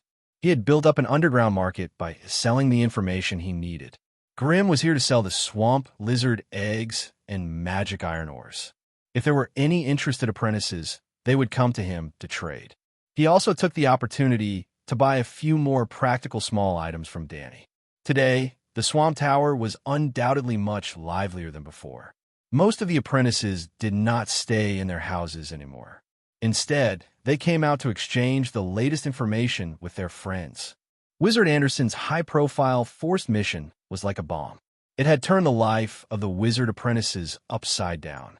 All the apprentices were forced to stop their research and watch the progress of the situation passionately and anxiously. After all, only a small number of apprentices could choose their own mission the day before. Most of them were still hesitant. It could be seen that this mission was issued by the Scattered Tower Forest Sorcerer Association. This also meant that they would form a temporary team with other sorcerer apprentices in the Scattered Tower Forest region. They would become teammates and fight side by side. This situation had never happened before. It brought a sense of novelty to the apprentices, but also brought endless fear and anxiety. Grim walked through the apprentices and slowly walked into the public hall on the second floor. When the apprentices gathered in twos and threes saw him, they could not help but shut their mouths and look at him with a hint of rejection. Even the lone wolf apprentices, who were usually able to talk to him, were hiding from him with complicated expressions on their faces. Grim was like a lone wolf that had been rejected by a pack of wolves. He slowly walked through the bushes, but he could not find any companions that were willing to accept him. He pulled up his hood to hide his face and turned to leave the hall. There were only 3 experts who could make everyone stay away from him, and that Alan was not qualified at all. Grim was not in the mood to find out why the 3 of them were hostile towards him. In any case, it was most likely related to Red Dress Mary. The only thing he cared about now was how to increase his strength in a short period of time so that he could survive that terrifying scouting mission.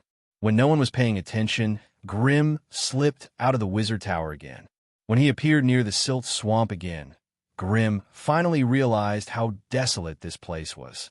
Originally, no matter how smelly and desolate this place was, he could always sense groups of Onababas hiding at the edge of the swamp, waiting for their prey. But today, standing at the edge of the pool, Grim scanned the area countless times, but did not find any red dots that represented the Onababas. Within his field of vision, there were 4 or 5 large swamps. According to past habits, there would be a tribe of Onababas living in each of the swamps. At most, there would be 20 or 30 of them, and at least 7 or 8 of them. It was always a prosperous scene. Unfortunately, after the battle, the largest tribe in the swamp had suffered heavy losses. Even the Onababas at the edge of the swamp had almost been wiped out. It was a pitiful sight, but this was good too, as it saved him some trouble. Grim was out to slay demons and monsters today, so he urgently needed a large battlefield. Even if the Onababas had not died at Alice's hands, they would not be able to escape his slaughter today. After patrolling the area once more, he scanned the surrounding terrain and allowed the AI chip to record the terrain information into his brain.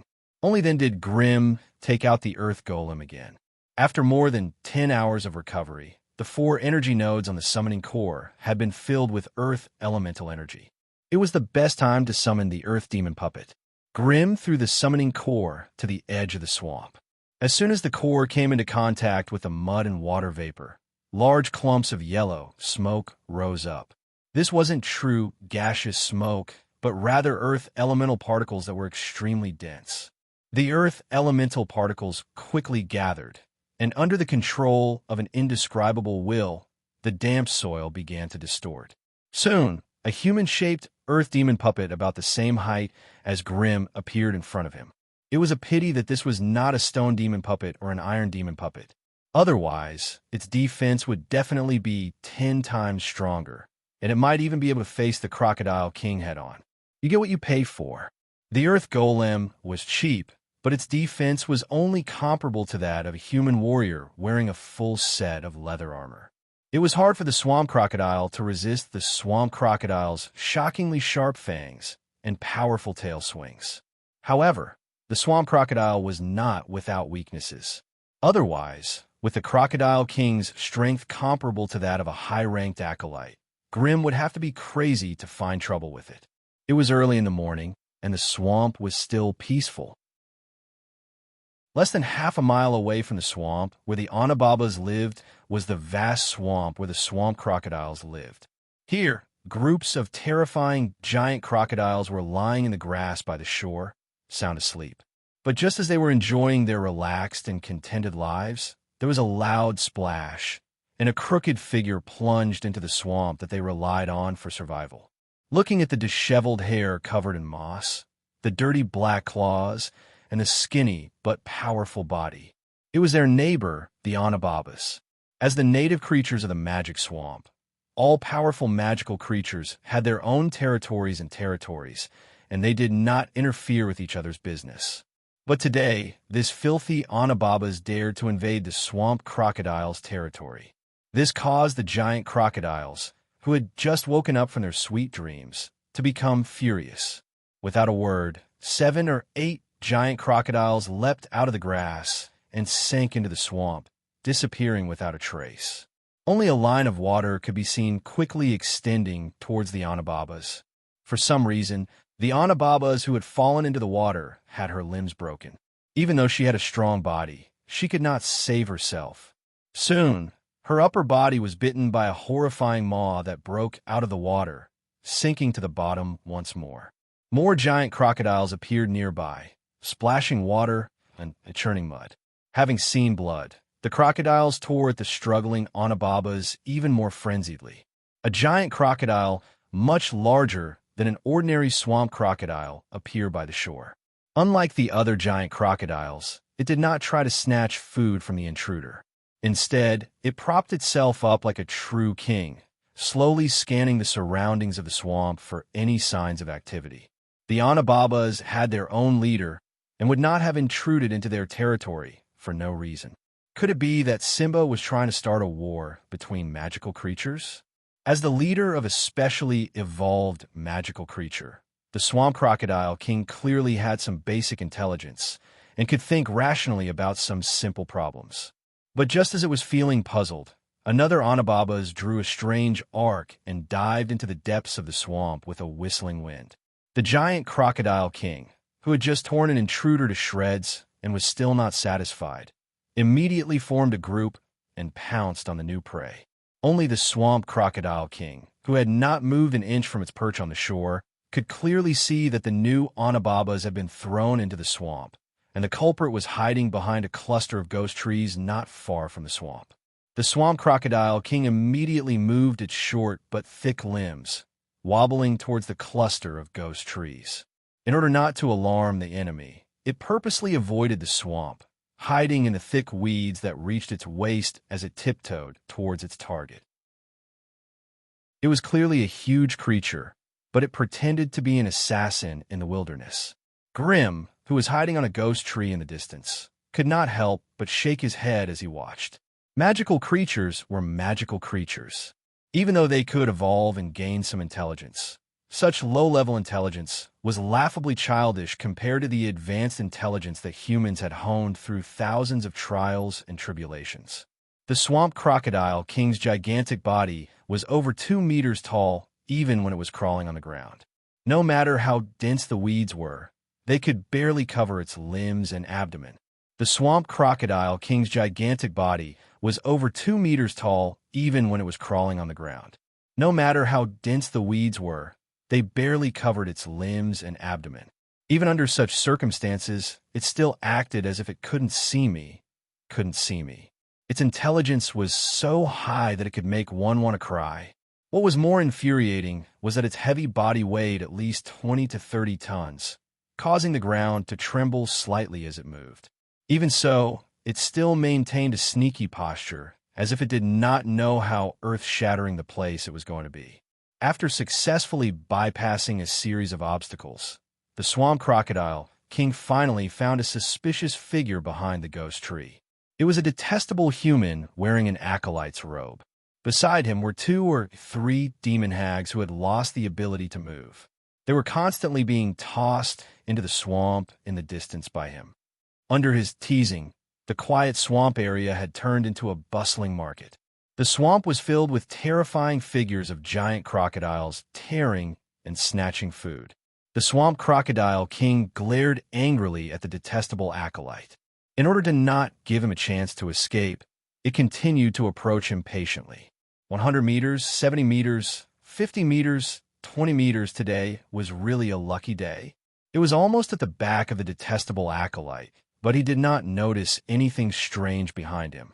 The swamp crocodile king praised itself in satisfaction as it crouched down and began to prepare for the next earth-shattering attack.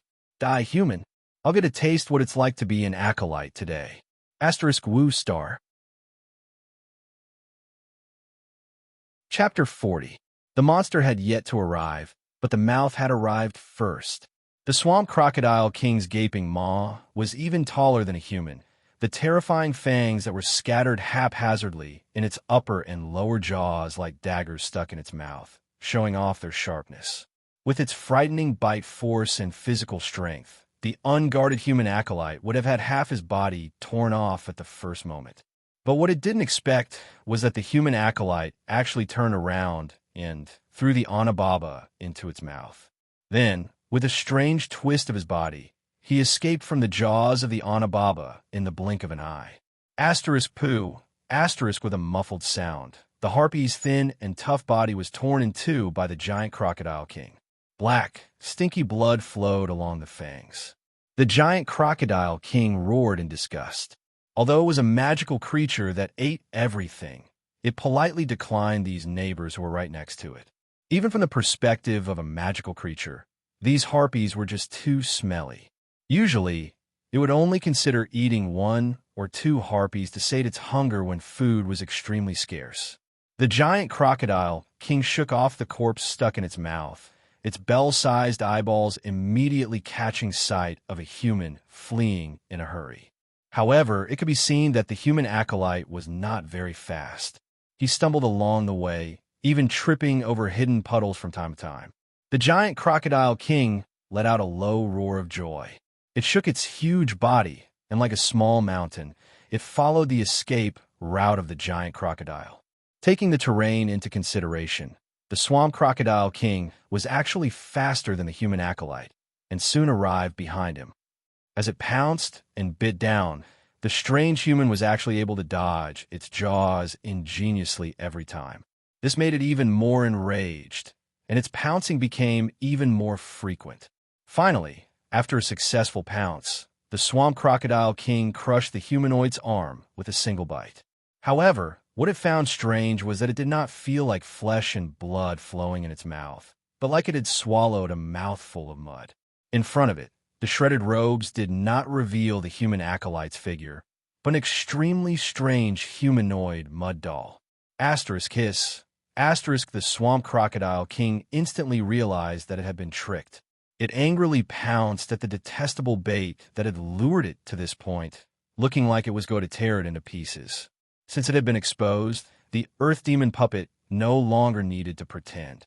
The Earth Demon centipede tore off the cloak it was wearing and finally brought out its full strength to deal with the clumsy swamp crocodile king in a methodical manner. After all, the swamp crocodile king was an aquatic magical creature. Even in the murky and filthy swamp, it could move freely like a fish in water, completely unhindered. But on the solid ground, its huge body seemed too clumsy. The hard scales covering its entire body made it look like a rampaging tank. Everywhere it went, grass flew, withered trees snapped, and deep scratches were left on the soft soil. However, its attacks were too concentrated on its head and tail. Most of its attack power was concentrated in the fan-shaped area in front of its head. Within this range, its ferocious bite and charge could cause the enemy's soul to scatter. Even its tail, which was covered in scales, could break the enemy's bones and tendons every time it swung its tail. However, the ribs between its front and rear limbs were the Earth Demon Centipede King's blind spots. If the enemy hid there, it would have to move its body slowly and clumsily, try its best to bring the enemy into its attack range. And the damned Earth Demon puppet had obviously grasped this point. It charged straight to its ribs and attacked its body in a frenzy. The Earth Demon Centipede King kept hammering the Swamp Crocodile King's hard rib scales with its heavy earth fists.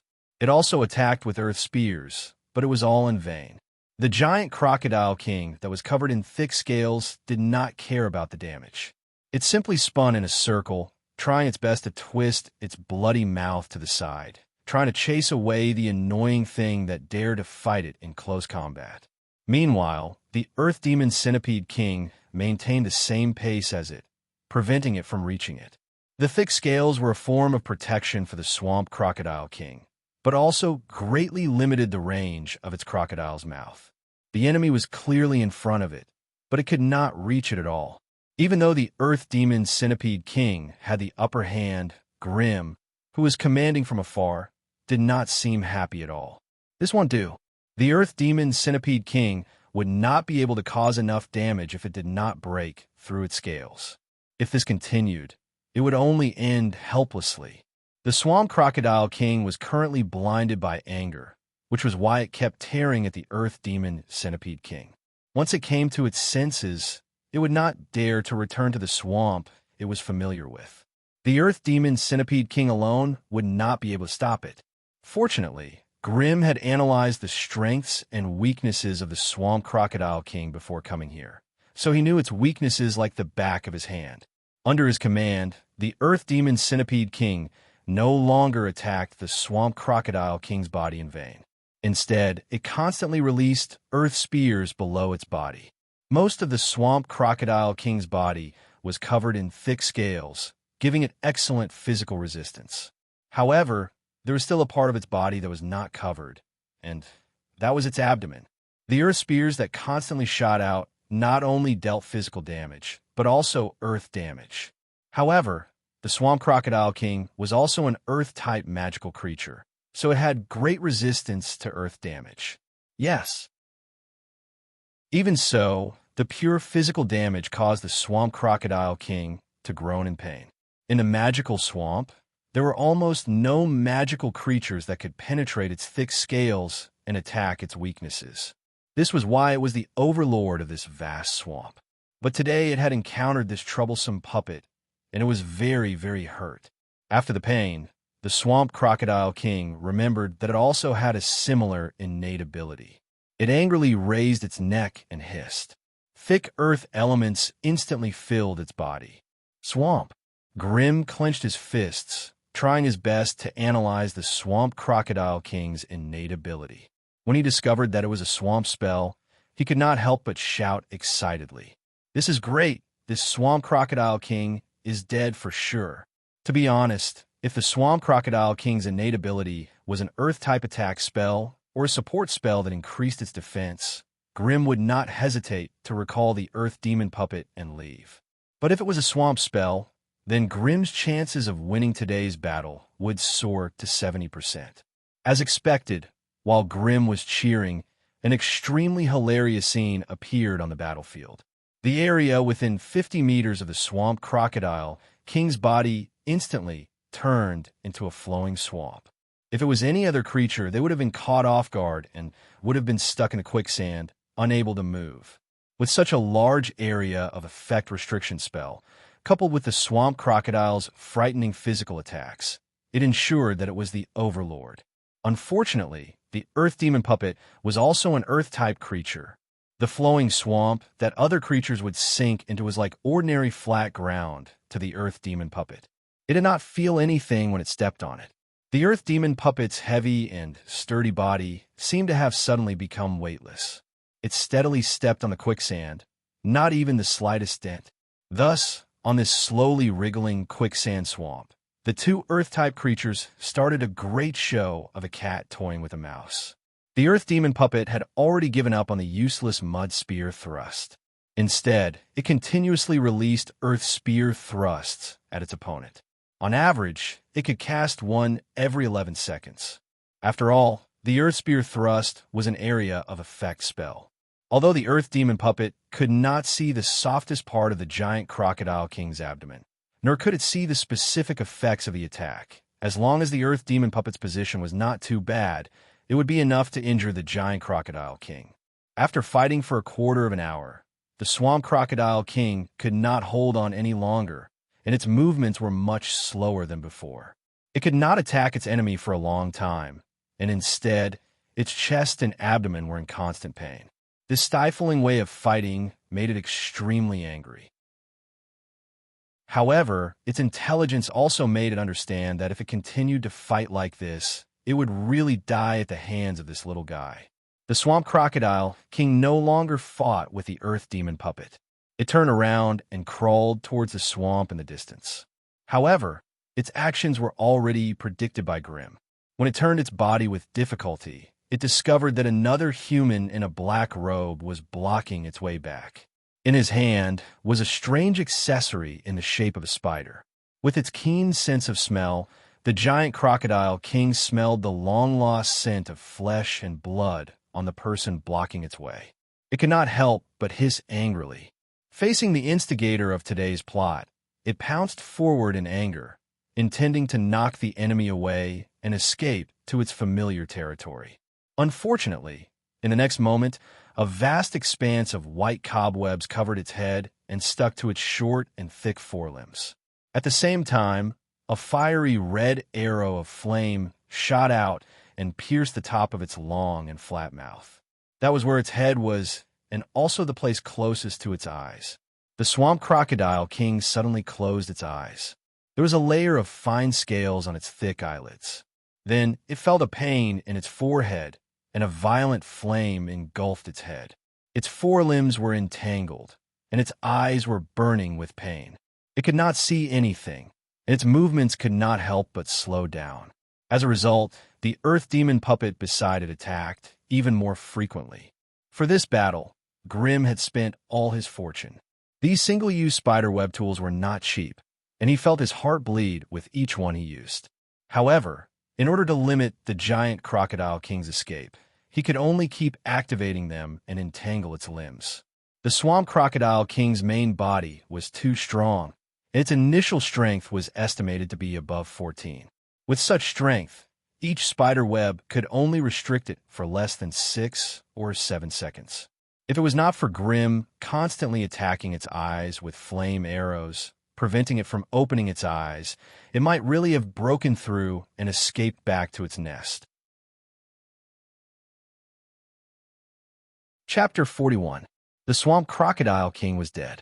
It had died at the hands of two inconspicuous fellows. Grim commanded the earth demon centipede to quickly kill the crocodile king, harvesting some important biological materials and an earth-type crystal core the size of a pigeon egg. He then ran away before the swamp crocodiles could surround him. When Grim's figure disappeared at the end of the path, Red Robe Mary was looking at the swamp crocodile king from behind a ghost tree less than half a mile away from the battlefield.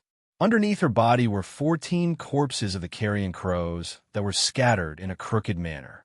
She had witnessed the entire process of Grim's battle, and she couldn't help but sigh. The swamp crocodile king? That was a terrifying monster that even she would not dare to provoke.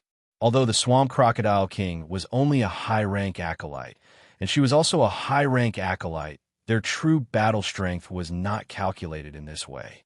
With her super high agility the Swamp Crocodile King would not be able to touch her clothes even if it had wings. However, the Swamp Crocodile King's thick, despair-inducing scales were not something her weak attacks could break. The Swamp Crocodile King would not be able to catch up to her, and she would not be able to defeat it. Hence, Red Robe, Mary knew the limits of her abilities.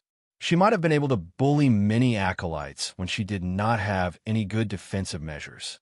However, as the acolyte's strength increased, her advantage would become smaller and smaller. Now, an inconspicuous low-rank acolyte's underling had hidden such a trick and could use those strange mud dolls to torture the Swamp Crocodile King to death. This really left her at a loss. Looking at the corpses of the crows below her, her eyes were filled with sorrow. That was her underling that she had personally taken in. Since when did he become the main force of the battle? And she became his assistant, a servant who cleaned up the periphery. For no reason, Mary's heart was filled with anger, and her green eyes were stained with a trace of blood. She was the boss, and he was just a little brother. This relationship could not be changed. It seemed that she had to find time to teach this underling a lesson. Although he had treated her well in the past, that was not a reason for him to ride on her head. Yes, I'll teach him a lesson when I get back. Suppressing the rage in her heart, Mary pounced forward and transformed into a petite vampire bat. She flapped her wings and disappeared on the spot. When Red Robe Mary knocked on the door angrily, what welcomed her was Grimm's bright smile. Grimm pulled Marilla into the room and presented his gift to her like he was presenting a treasure. Mary, look at this. Don't you like the blood of experts? Do you think this is useful? The pungent blood was placed in a clay jar and presented to Mary by Grimm. Grimm's face was shining with anticipation, as if he was looking forward to receiving a compliment. What is this? Mary stuttered. For some reason, the anger that filled her, who had just come to the door in a threatening manner, disappeared in an instant. Even her speech became a little stuttering. Don't ask first. Try it and see if you like it. I did a lot of it this time. If you like it, I'll go to the lab to purify it and get rid of the stench. It'll definitely taste better that way. Red Robe Mary's pretty face tensed up as she criticized him unreasonably. Who gives gifts like you? You don't even have a decent decoration, and you just use a crude clay jar to hold it. At the very least, you should change it to a crystal goblet. Also, how did you extract the blood? Don't you know that the sweetest thing in a living being is the blood from the heart? Seeing that you're so sincere, I'll forgive your rudeness this time. Remember to clean it up and give it to me next time. I understand. This. Mary, you see, there's so many things. I'm afraid it'll take a lot of time to finish them all at once. My knowledge might not be enough. Red Robe Mary's beautiful green eyes narrowed into a line, and a dangerous glint flashed in them. What? Are you borrowing money from me? Not at all. I'm just borrowing it temporarily. I'll return it to you after I sell the things I put up for sale. Grimm could not help but laugh. The earth elemental core he had harvested this time was obviously better than the previous one, and the space he could use to set up the spell formation was also larger. How to make use of it more rationally had become a big problem. The time to set off was getting closer and closer, and the time he had left was decreasing. There were still a few urgent matters he had to complete. The earth elemental core he had just harvested was undoubtedly one of them. Grimm already had a different idea about this core. Since it was an earth elemental core, why couldn't he link the energy of the summoned earth golems? Wouldn't it be better if they could split up and work together to share their energy? The AI chip had already completed the initial calculations of Grimm's new idea. He only needed to gather a bit more knowledge about energy linking and soul synergy before he could formally construct it. The second thing Grimm needed to do was to find a suitable defensive spell. He currently had 2 fire elemental spells. One was a close-range attack that also had some defensive capabilities, while the other was a pure long-range attack. This left him with a huge hole in his defense. If he did not think of a way to improve this, he would always be a piece of trash in front of the high-ranked acolytes. The demonic worm Endic relied on his insect body to split, and was practically unkillable. He was not afraid of the enemy's attacks at all. The Mad Lady's physique was extremely high, and her attacks were also unstoppable. She never had to worry about her own safety. Eagle-Eye Cruiser's abilities were unknown. Red Robe Mary's agility was extraordinary, and she had the terrifying ability to suck blood and regenerate. She was also a cockroach. The high-ranked acolytes that Grimm had gathered all had their own complete and systematic paths of magic. Whether it was offense or defense, they all had their own unique methods of dealing with it. Thus, the battle strength they displayed varied greatly. However, no matter who he faced, Grimm had no confidence that he could survive their attacks. This was Grimm's current weakness. Due to the lack of knowledge and resources, Grimm was at the bottom even among the beginner acolytes. Until now, he had not really chosen his path, so he did not have a system of magic that revolved around his own path. Previously, he had the ambition to become a law-defying wizard, and he had some arcane wizard skills. However, before he could put in any effort, this damned forced mission had interrupted his normal path. According to his original plan, he should have invested most of his resources into the basic knowledge and theories of fire spells. He would have worked hard to increase his power of the will, so that he could catch up with the rest and become an intermediate acolyte. According to his estimation, this process would take at least 3 months to see results. However, there was a red, nightmarish, forced mission pressing down on him. If he did not have a way to deal with it when the time was up, he would not even have the chance to regret it. He would die in that terrifying dark cave. Because of this, Grimm had no choice but to adjust his resource allocation plan and bet all his chips on summoning puppets.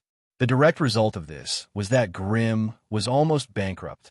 He did not have enough knowledge to go to the alchemy laboratory, nor did he have enough knowledge to collect defensive spells. He did not even have enough gold coins to buy some suitable tools. The other things could be put aside, but he did not have enough knowledge to create a new crystal core. This was the real problem for Grimm. Otherwise, he would not have been so shameless as to try and take advantage of Mary. Mary's dazzling eyes stared at Grimm for a long time, and she finally nodded silently.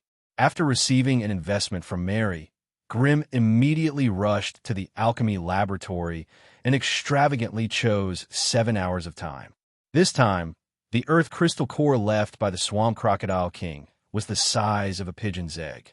According to the AI chip's design, apart from a few basic control spell formations, there was more space left for the energy nodes. Hence, the previous crystal core for summoning puppets only had 4 energy nodes, but this one would have 9. More energy nodes meant more complicated spell formation designs, as well as numerous structural changes. Hence, the AI chip had been busy with calculations and testing the crystal core ever since it had been obtained.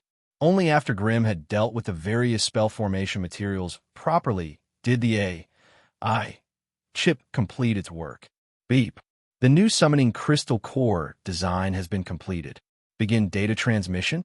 Transmit. Following the transmission of a stream of data, Grimm closed his eyes and finally saw the 3-dimensional spell formation that had been custom-made for him. There were more than 15 spell formations of various sizes that needed to be etched on the surface of the crystal core. They also needed to be linked together to form an even more intricate and perfect spell formation. Only the AI chip could complete such a task so quickly, but Grimm could not even decipher most of the runes. After trying a few times, Grimm could only give up on this pointless self-torture and focus on the problems that he needed to pay attention to when etching the crystal core. The AI chip was like a powerful auxiliary tool. With its help, Grimm could completely avoid his lack of knowledge and skills, and directly break down the entire task into countless simple and direct operations. With these trivial operations, Grimm, who was a beginner in alchemy, could complete the complicated rune structure that only a master alchemist could create in one go. Hence, at this moment, Grimm was not worried about whether he was up to the task, but whether his spiritual force could support such a large and complicated task. However, he did not seem to have much a way out. He needed to quickly assemble the magic puppet troops he needed, complete the optimization of his offensive methods, and then squeeze out some time to master a defensive spell. This was the key to whether or not he could survive this mission. Chapter 42. 7 hours later, when Grimm excitedly rushed back to his residence, an acolyte was waiting for him. What Grimm did not expect was that the first person to pay him a visit was A.M., who was in charge of the witchcraft training room. Although Grimm was a loner, he had heard that A.M. was not on the list of 10 people guarding the swamp tower. This meant that as an intermediate apprentice, A.M. would have to bear the risk of being forced to complete a mission. I heard that you have live eggs of the swamp monitor here. Am I right? He did not hide his intentions the moment they met. Time was running out. All the low-end mid-level apprentices who felt a sense of crisis were making use of every second to strengthen themselves. The items, tools, potions, and scrolls that could assist apprentices in small-scale battles had all increased in value. Their prices were so high that it made everyone's heart ache. Otherwise, Grimm would not have almost gone bankrupt after buying some single-use spiderweb accessories. However, it was not all bad news.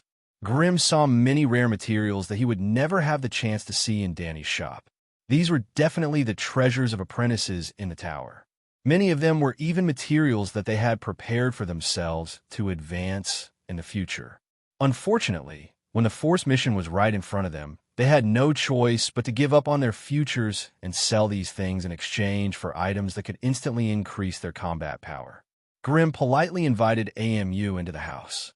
As soon as he entered, AM could smell the thick smell of blood and the pungent smell of antiseptic solution. In a corner of the room, glass containers of various sizes were piled up. The organs of various monsters were soaked in a light green solution. Hearts, stomachs, brains, eyeballs. Many of the organs still had traces of blood seeping out of them. It was obvious that they were freshly harvested. Asterisk croak, asterisk with an excited croak, Am's poison dart frog companion beast suddenly appeared on his shoulder. It was anxiously crying out at the materials. When Am tried to calm it down, it crawled next to Am's ear and whispered, "Looks like you've got some fresh materials. Why don't you sell them all to me?" Am couldn't wait to make his request. These are materials harvested from the Swamp Crocodile King's body. I'm sure those who are in a rush to improve their strength wouldn't mind transplanting the giant Crocodile King's heart into themselves. If you want to buy them, you have to estimate their value. Grimm reminded calmly. In this special period of time, any items that could increase a person's combat power could no longer be traded at the usual price. As for how much the price would exceed, it would be directly proportional to the quality of the item and the urgency of the buyer. Therefore, when faced with an item that they urgently needed, anyone would have to be mentally prepared to go bankrupt. Swamp Crocodile King? That's even better. AMU's heart burned even more after hearing this. He then looked at Grimm in confusion. "You're strong enough to kill the Swamp Crocodile King now." Grimm shook his head and pointed to the next room. AMU nodded as realization dawned on him. A junior apprentice challenging the giant Crocodile King was simply courting death. However, if it was an advanced apprentice with the identity of a vampire, it would be hard to say. Although he still had some doubts, it was not completely unacceptable. In the following time, the two apprentices hid in the room and began a tug-of-war of bargaining. Although one of them was in a hurry to buy and the other was in a hurry to sell, neither was willing to give in easily.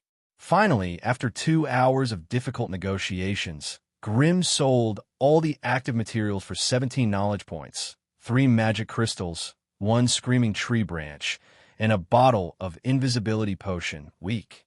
As for the scales, fangs, and claws of the giant Crocodile King, AMU did not have much interest in them.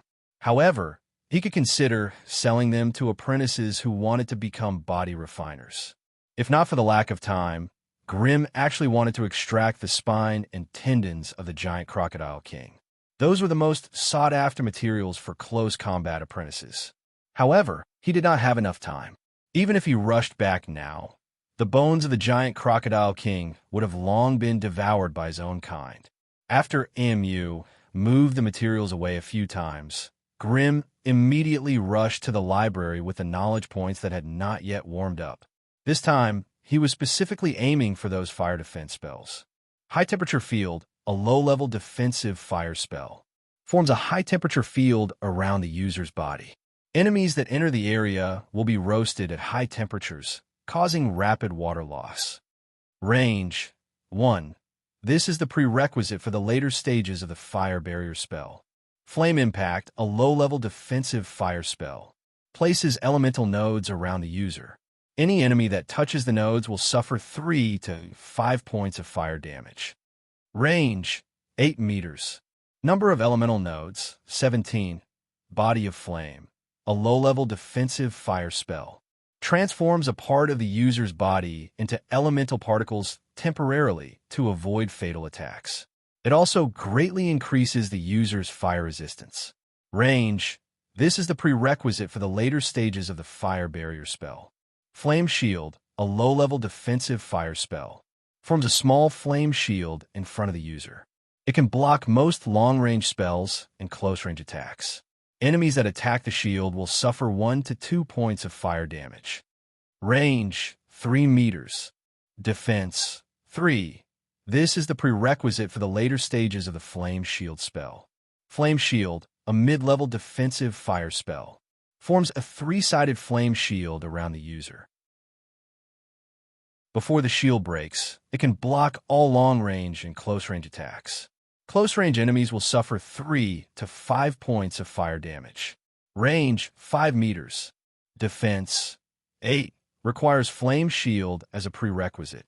Flame Barrier, a mid-level defensive fire spell, uses a large number of fire elemental nodes to form a flame barrier around the user. Any enemy that steps into the barrier will suffer 3 to 7 points of fire damage per second. Range 1. Requires a high-temperature force field as a prerequisite. Hearing Lang's eyes were filled with fire-type defensive spells, and Grim was faced with a difficult choice.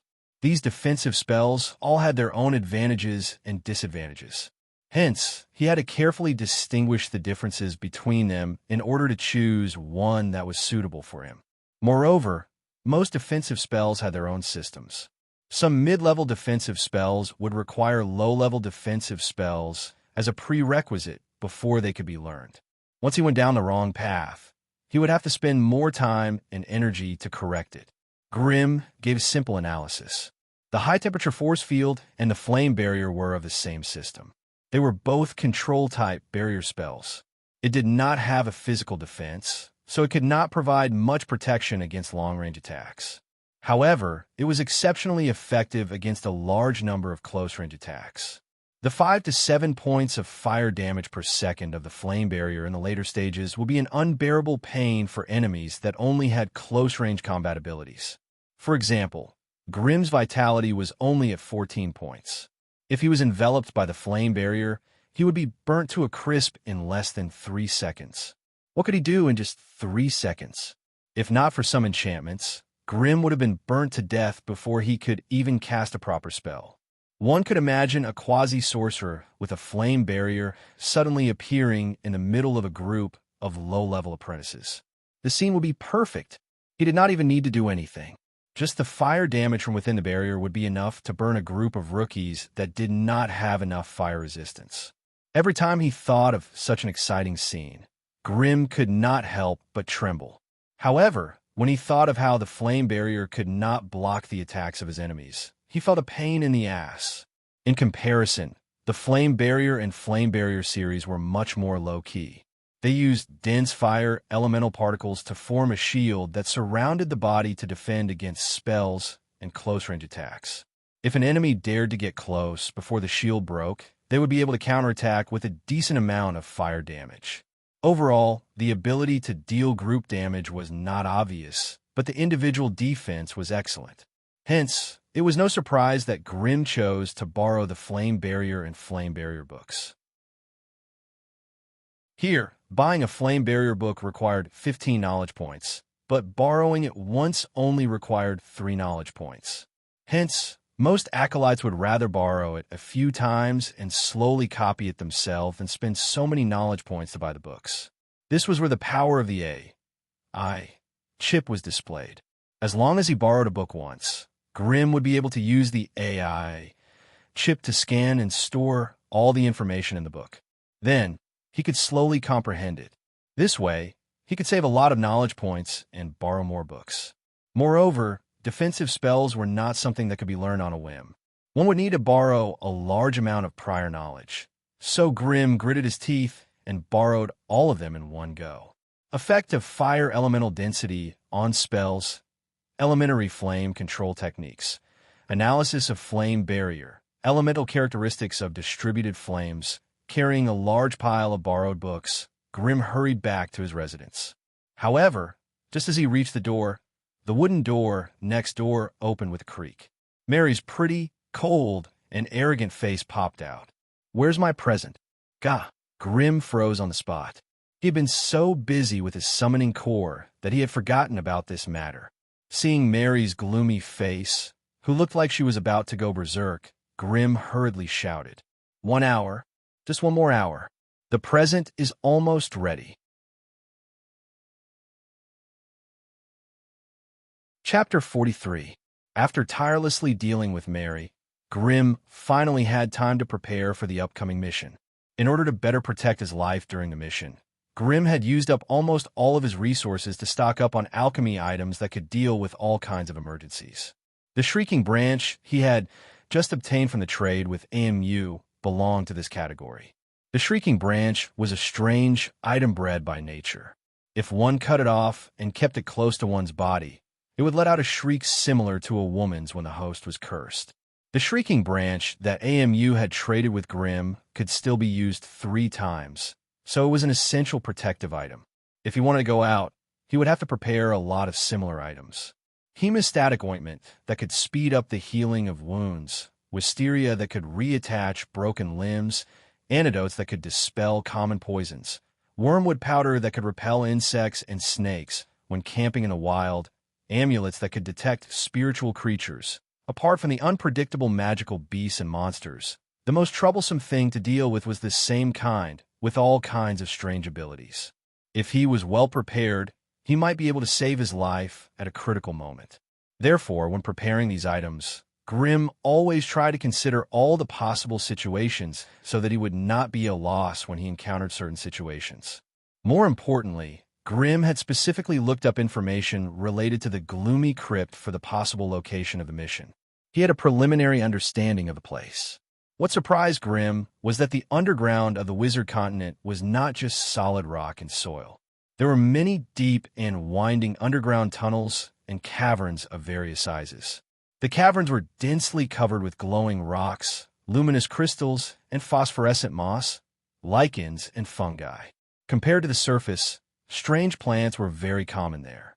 Without using witchcraft, it was almost impossible to identify which ones were poisonous and which ones were edible.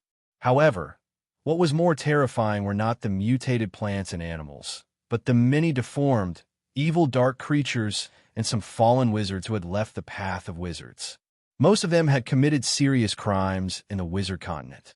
In order to escape the pursuit of the Wizard Association, they had no choice but to hide in the depths of the earth, choosing to stay with those ugly and twisted underground creatures. It was said that in a certain place deep underground, there was a small city built by a fallen magus.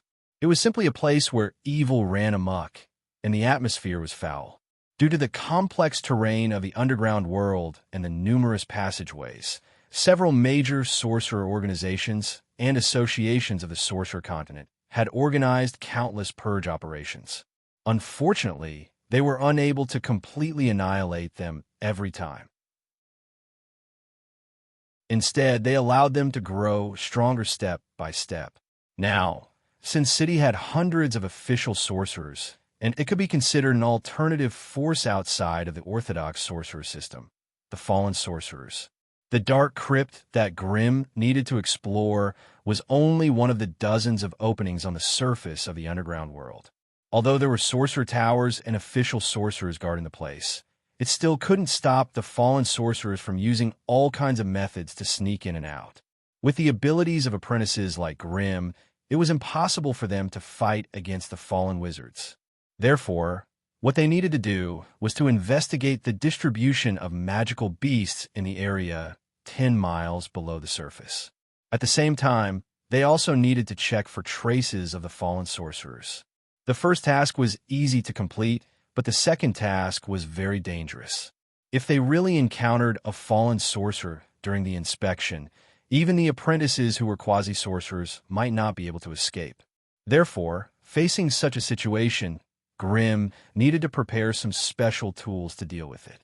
There were rugged underground caves and tunnels everywhere, and it would be difficult for the creatures on the surface to see. Therefore, the first thing he needed to solve was this problem. To solve this problem, there were roughly two ways. One was to purchase some alchemy tools that had the ability to see in the dark. Of course, it would be better if he could see in the dark. However, considering his own net worth, Grimm could only lower his requirements. Night vision allowed the subject to maintain normal vision in weak light, and night vision went one step further, allowing the subject to see normally even in a dark environment. The second method was to transplant a hollow eye or a thousand-eyed bug into himself. The former used some biological modification techniques to replace one of his eyeballs with a hollow eye that had been modified by witchcraft, giving him the ability to see through invisibility and darkness. However, this method involved biological modification, which could easily contaminate the purity of one's bloodline. The latter consumed a type of thousand-eyed bug. This way, he could temporarily let it parasitize his body and grow a new compound eye on his forehead. After the thousand-eyed bug was parasitized, the host would enter a symbiotic state with it, which would allow the host to share its special vision, infrared perception. The effect of this parasitism was not bad, but it also had some annoying side effects. One was that the host would need to eat some grass cocoons that the thousand-eyed bug liked every day. Otherwise, the parasitized thousand-eyed bug would absorb the host's flesh and blood from time to time. According to the descriptions in the books, the grass cocoons were soft maggots that looked like silkworms in his previous life. Grimm could not help but feel like vomiting when he read up to this point. Considering all these factors, Grimm felt that he should prioritize alchemy tools that could assist him. If he really could not find any, he might be forced to walk the path of the thousand-eyed bug parasitism. After thinking about the problem of vision, Grimm began to think about the problem of passage. He was underground, surrounded by moist soil and hard rocks. Any fierce battle could cause a terrible collapse. If he was buried in a sealed cave, how could he save himself? Grimm was also worried about this problem, but in the end, the AI chip helped him find the answer. It was the Earth Golem. Grimm's elemental affinity was fire, but the two Earth Golems he had were Earth elemental creatures. Earth elemental creatures were all experts in traveling underground. With the Earth Golem, there should not be any area that could trap Grimm. However, this was only a theoretical situation. If he wanted to obtain first-hand data, he would have to verify it himself.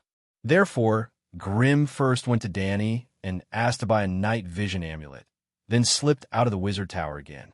To be honest, since the compulsory mission was announced, many apprentices were busy preparing for it.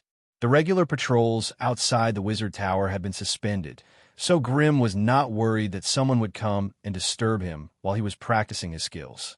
Familiar with the way, he came to the periphery of the silt swamp and found a piece of flat land. Grimm planned to practice the attack method he had in mind. The reason he chose this place was because the leader of the demonic hag, Simba, had been killed. The demonic hag had no leader, so no one dared to cause trouble for him. He casually threw the two earth golem cores on the ground. After being exposed to the earth element and moisture, two different earth golems appeared in front of Grimm. Simba's core summoned a humanoid golem that was close to 2 meters tall, while the giant crocodile king core summoned a crocodile. Apart from being slightly smaller than the real giant crocodile king, they looked almost the same. Grimm squinted his eyes and thought for a moment. These two cores were taken from the skulls of living monsters, so it was not strange that there was still some soul information left on them. When the cores used the earth element to shape themselves, their consciousness when they were alive had already determined their form. Of course, this body was formed by the earth element. As long as Grim sent a clear and accurate command through his consciousness, they could also use the earth element to transform their body into the form Grim wanted. However, this process would obviously consume a certain amount of elemental energy. Grim looked at the two golem subordinates standing on either side of him and could not help but feel excited. 3 days ago, he was still a loner, but now he could be considered to have pulled together a loyal and obedient demon puppet squad. Although there were not many of them, they had allowed him to take the first step in his development. He had already collected the data of the golems, so this time, Grim focused on the new golem's data.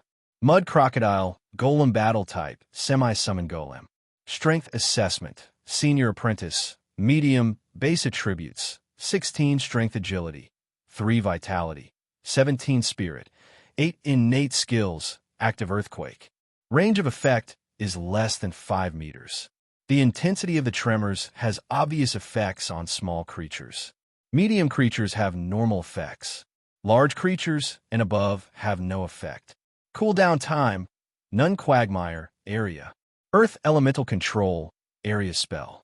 Forms a quicksand swamp around the target, restricting the enemy's movement.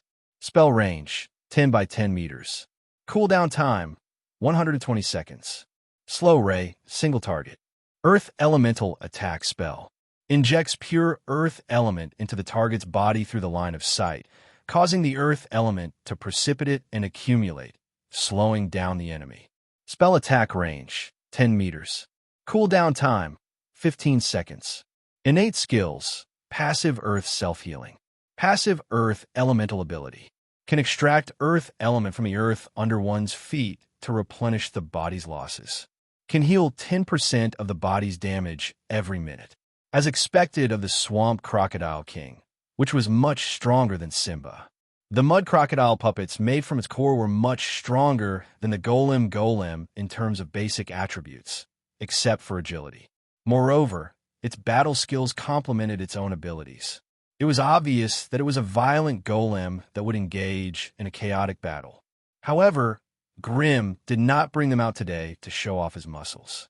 He wanted to practice the first battle tactic he had come up with. After calming himself down, Grim howled and gave them a battle order. Chapter 44. With Grim's command, the mud crocodile trembled and collapsed like a mud statue that had lost its support. At the same time, a cloud of yellow dust exploded from the back of the mud crocodile puppet, forming the mud crocodile puppet. Thus, the man and crocodile from before fused into the strange demon crocodile hunter form. From afar, it looked like a burly aborigine hunter riding on a 3-meter-long demon crocodile. The aborigine was also holding a spear that was condensed from the earth element in his hand. As the summoner of the two mud crocodile puppets, Grim could see it clearly.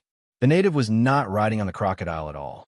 Instead, his lower limbs had fused with the crocodile's back and could not be separated.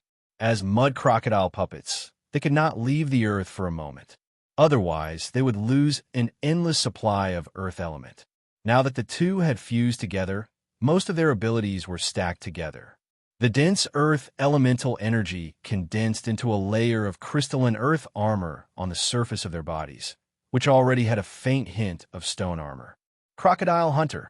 This was the new mud crocodile puppet that the AI chip had fused together two mud crocodile puppets with similar origins. Grim strode forward. As he approached, the crocodile crouched down and gently extended its tail, wrapping Grim on its back. The spikes there wriggled and transformed into the shape of a chair. Grim sat firmly on the chair and lightly stomped his feet. "Let's go." Following his command, the crocodile opened its mouth and let out a low growl. It swayed its sturdy body and quickly crawled towards the hag's nest in the distance. In fact, the hag in the swamp, not far away, had already noticed their movements. However, after being trampled twice, they were already frightened and did not dare to come out to cause trouble. But now that such a huge crocodile had barged into their territory and turned the swamp upside down, even the weakest of them could only bite the bullet and come out to fight. Shrill cries that were as sharp as owls rose, and fell in the swamp. Thin but strong bodies drilled out of the mud one after another. They let out shrill cries and surrounded Ji-Hao from all directions. Their long hair was messy and dirty. Their bodies were pale and wrinkled, and their nails were black and sharp. Ordinary acolytes would have long since fled in fear when faced with such a horde of monsters. However, Grim was the opposite. Today, he had come to test out the power of the crocodile fusion. How could he be scared by such a small scene? Seeing the dense crowd of hag puppets, Grim grinned and stomped his foot. Kill! Kill them all! After receiving Grim's order, the demon crocodile hunter, who seemed a little stiff, suddenly became spirited. Although his face did not have any distinct features, a soundless roar suddenly rippled in the air. With its claws and claws, the crocodile charged into the group of crocodile puppets. The crocodile's huge body walked in a muddy, stinky water, but it was as if it was walking on flat ground. A series of vibrating ripples spread out as the crocodile moved its thick lower limbs. Any Onababas who came within 5 meters of the crocodile would stumble unsteadily, unable to maintain their balance. Any hag that fell into the crocodile's claws or mouth would be torn into pieces. The sticky, stinky blood dyed the water black. Even so, the hag puppets still managed to break through the crocodile's head and tail attacks. They squeezed onto the crocodile's 2 sides and climbed up its back, trying to drag Grim and the puppets down into the swamp. The puppets were not afraid of the hundreds of dirty hag puppets. He kept stabbing the hag puppets with his spear, piercing their heads one by one. After all, the hag puppets were monsters and not undead creatures. Their heads were pierced through, and they died on the spot. The ugly and twisted body slid down the crocodile's back and sank into the mud. When they were in a frenzy, the Aborigine hunter would wave his huge hands and shoot out countless earth spears that were 10 meters long and 8 meters wide. Many of the mud spears that shot up into the sky had the wriggling bodies of the harpies. Not to be outdone, Grim clapped his hands together and separated them. 2 terrifying streams of flames shot out from his hands and instantly engulfed the Onababa who was about to touch his pants. The temperature was high, and the flames roiled. The demon hag that had pounced on him was roasted to a crisp. For a moment, countless people on fire jumped off the crocodile's back, struggling and wailing in the quagmire, stirring up the entire swamp into a living hell. The demon crocodile roared as it advanced, tearing everything in its path to pieces. The hunter stood high up on the highest point of her back. She used her spear to poke at the nearby enemies, while throwing spears at the distant enemies. If there were too many enemies, she would use an earth spear thrust, killing the Onababas until their blood flowed like a river. However, the 2 demon crocodiles combined were still no match for Grim, who had turned into a master of fire. He sat on the back of the demon crocodile and spread his hands apart. 2 terrifying streams of flames extended 5 meters away, engulfing all the Onababa in its path. As the demon crocodile charged left and right, it randomly rammed into the group of Onababa. Grim's terrifying streams of flames almost set the entire quagmire on fire. The Onababa who had been madly pouncing on them just a moment ago were scared out of their wits. They howled and swam desperately to escape the battlefield. In the boiling quagmire, the stench of burning flesh and blood filled every inch of space, making anyone who smelled it feel like vomiting. Grim was like a crazed demon king, controlling the terrifying streams of flames to kill as he pleased. He did not notice that the enemies around him had all been burnt to a crisp. It wasn't until the flames of the burning hand were extinguished that Grim woke up from his killing spree. When he came back to his senses, he immediately inhaled the stench that filled his nostrils. He almost choked to death. With a stomp of his right foot, the demon crocodile swayed its body and crawled out of the quagmire at a speed that seemed slow. The moment he got out of the quagmire, Grim suddenly turned around and looked at the wretched scene behind him. His heart trembled.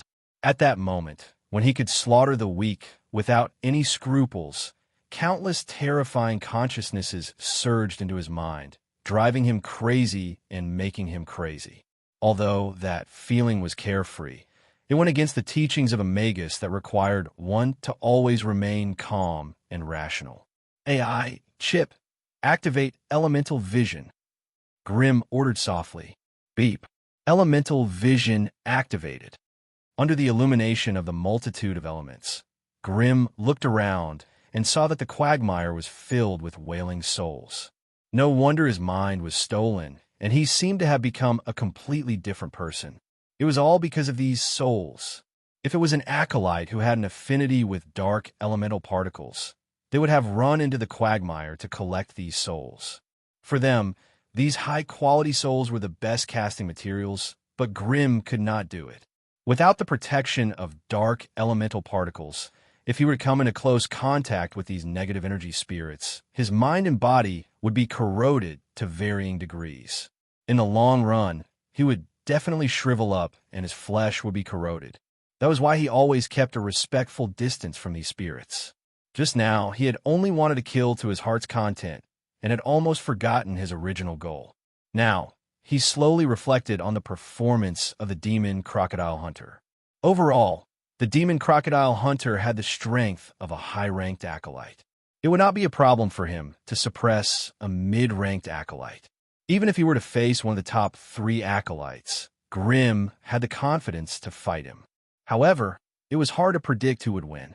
Among all the high-ranked acolytes that Grim had seen before, the only one who could suppress the demon crocodile hunter was the terrifying little lowly Alice.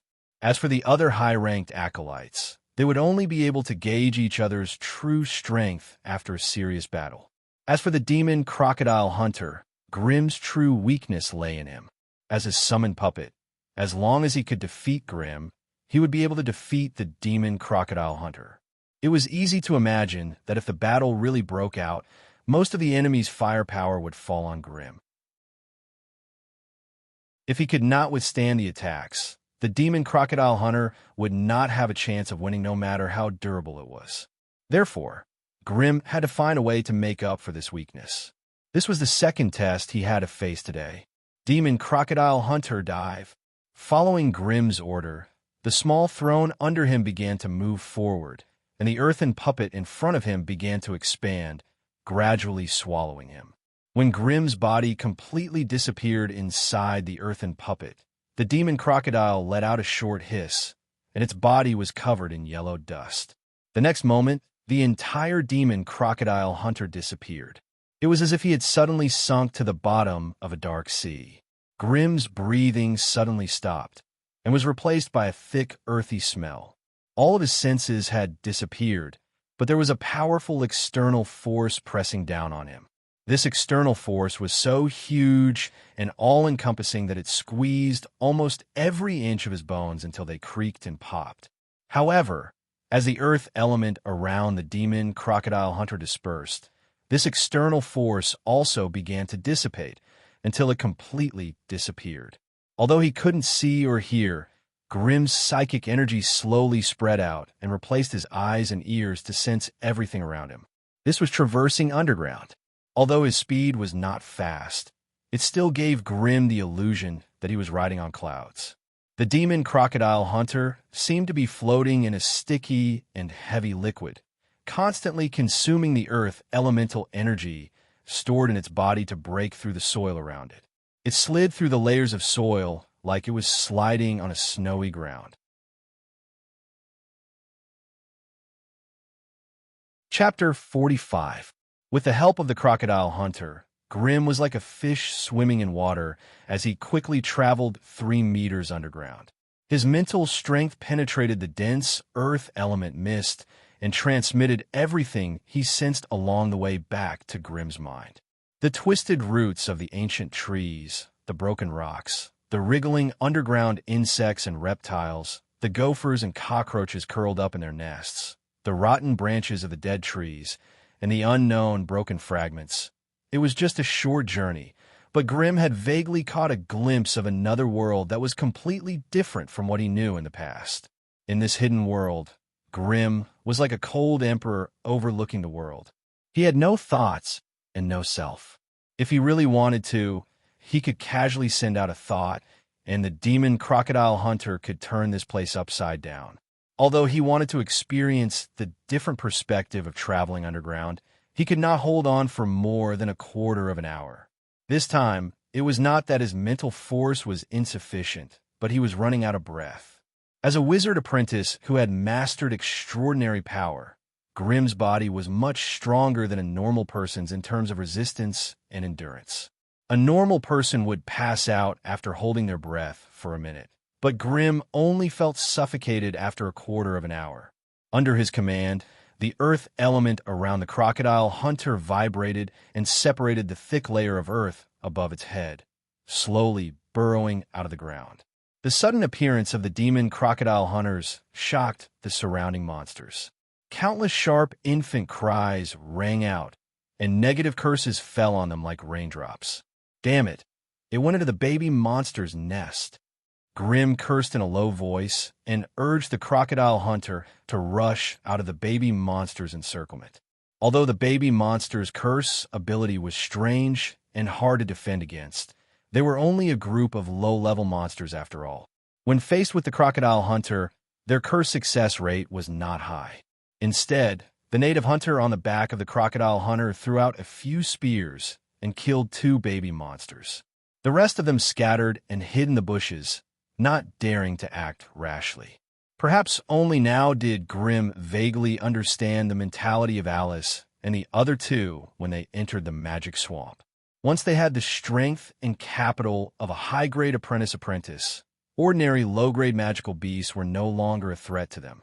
Faced with a group of ants and maggots that could be easily destroyed, it was no wonder that they acted so fearlessly despite knowing that this was a forbidden area.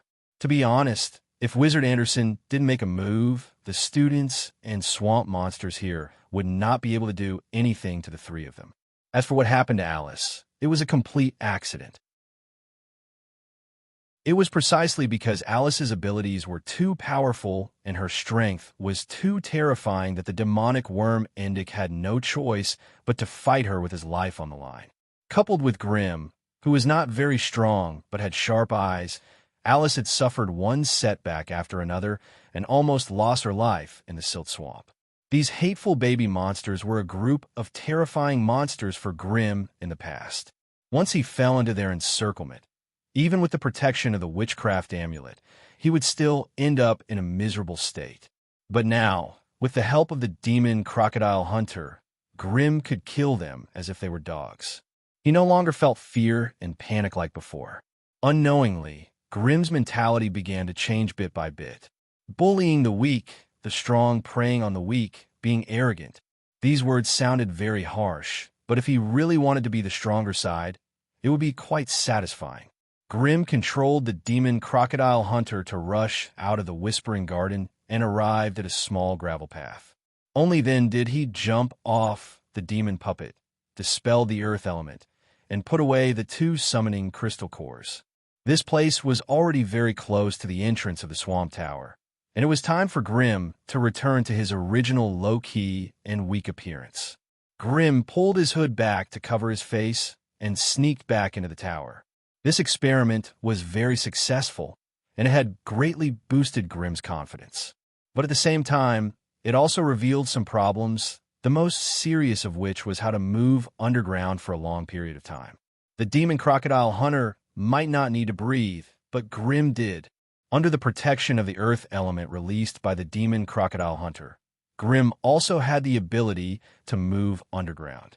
However, there was no air underground, and if he could not solve this breathing problem, he would not be able to move underground for a long period of time. Therefore, after returning to the swamp tower, Grimm spent the next few days running back and forth between the apprentices, looking for ways to solve the 2 problems of night vision and underground breathing. Occasionally, he would sneak out of the tower and look for suitable magic creatures to make magic puppets in the magic swamp. Unfortunately, even on the last day, he did not find any suitable magic creatures. After all, the magic swamp was just an ordinary resource point for a wizard family. Most of the magic creatures here were ordinary magic creatures that were suitable for raising and harvesting. Therefore, it was almost impossible to harvest a large number of crystal cores here. Even Simba and the giant crocodile king that Grimm harvested were rare advanced magic creatures in the magic swamp in the past century. Otherwise, he would not even be able to obtain such a small harvest. Although he did not obtain any new crystal cores, Grimm took the opportunity to collect some magic creature materials and potion materials. With these materials, Grimm also obtained some practical accessories from the apprentices. Among them, the one that Grimm was most satisfied with was an exquisite noble headband. When he put the headband on his head, the clear diamond at the front of the headband pressed against the center of Grimm's forehead. Apart from giving Grimm a gentle and scholarly temperament, it also gave him a slight increase in spiritual force by 1 point. For high-ranked acolytes, this headband no longer had the effect of stimulating and strengthening their spiritual force. However, for Grimm, who only had 8 points in spiritual force, it gave him a significant increase. The problem of night vision was also solved. The solution was in gnomish engineering goggles. According to the intermediate acolyte who traded with Grimm, this should be the crystallization of a civilization from another plane.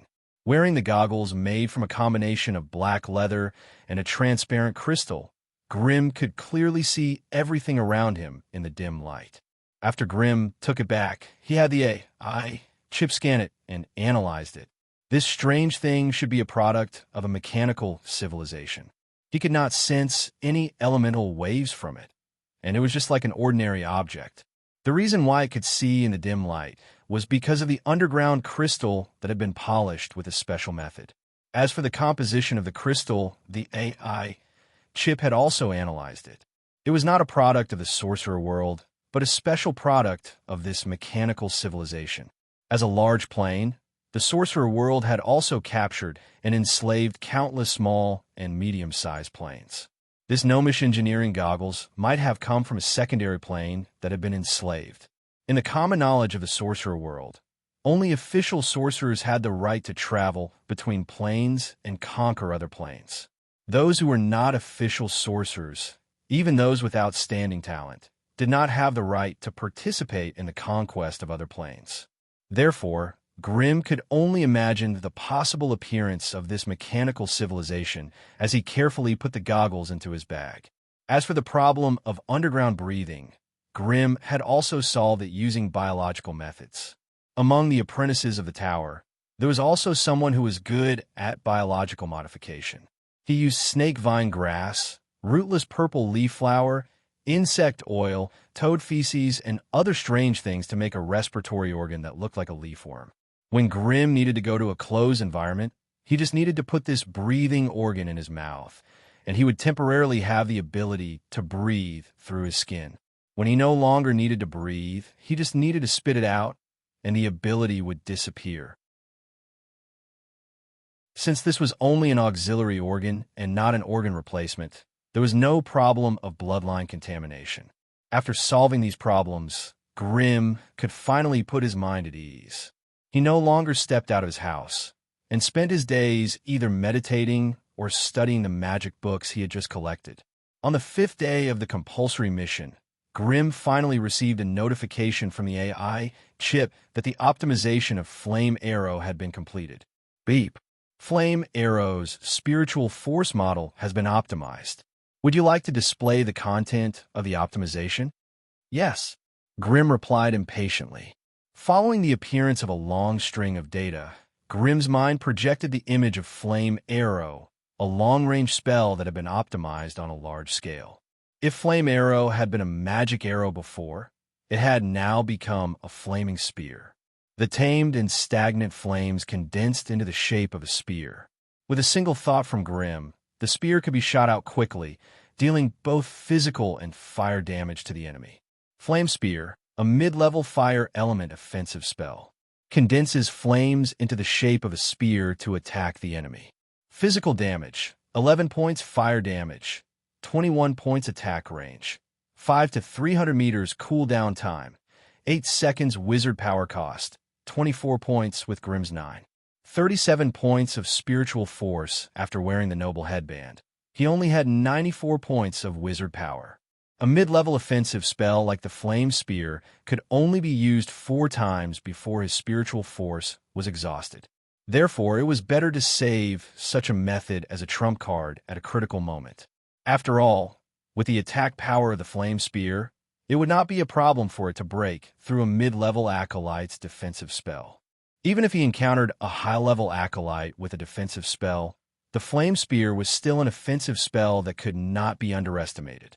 To be honest, it was only now that Grimm had a real body skill that he could use. With it, Grimm's next mission would be a little more secure. Chapter 46. To everyone's surprise, it was not the long fleet of carriages that came to pick them up. Instead, it was a flying ship that descended from the sky. Of course, it was not a real sailing ship that sailed in the ocean. It was a medium-sized rune item that used the sky as its territory. The bottom of the ship was wide and flat, and it had 3 floors. There were no masts or sails, which meant it was not flying with the power of the wind.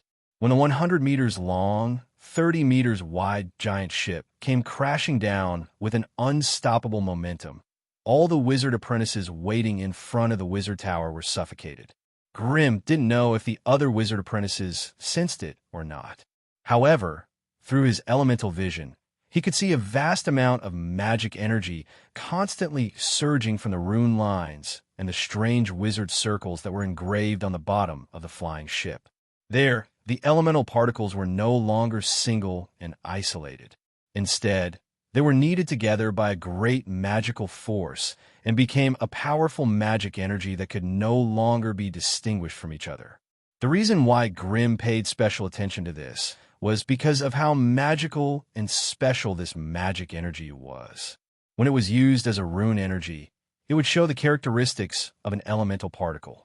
However, after being modified by some wizard circles, it could show the characteristics of some elemental particles. For example, the strong wind force around the flying ship was released after the modification of the magic energy. It was also because of this wind force that the flying ship could land on the huge, empty space in front of the wizard tower so smoothly. Wizard Anderson, who rarely appeared in front of people, also appeared in front of the wizard tower. His face was filled with anger as he watched the flying ship land in front of him. When he saw a figure flying down from the flying ship, the expression on his face became even more interesting. "So it's you here. I was wondering why there was a mission point all of a sudden. So it's you hiding here. Now you can't hide anymore, can you?" The one who flew down from the sky was a burly man with thick eyebrows and wide eyes. He wore a set of gorgeous golden armor, and his sturdy and strong muscles stretched the armor to the point where it almost split open. His entire body was overflowing with explosive flesh, defense against harmony, power. Wizard Anderson waved the long staff in his hand angrily and roared, "You bunch of damned thieves and robbers. I've emphasized it countless times. This is my private territory and residence. You have no right to change it into a mission point. Regarding this, I will continue to appeal to the Scattered Tower Forest Association." The muscular man said disdainfully, "What are you afraid of? Are you afraid that the association will find out what you're doing here?" "Ha ha! Don't forget, you're just a mega station here, and this is still the territory of the Salubo family. Now that Sarubo's patriarch has agreed to open this place, can you stop him?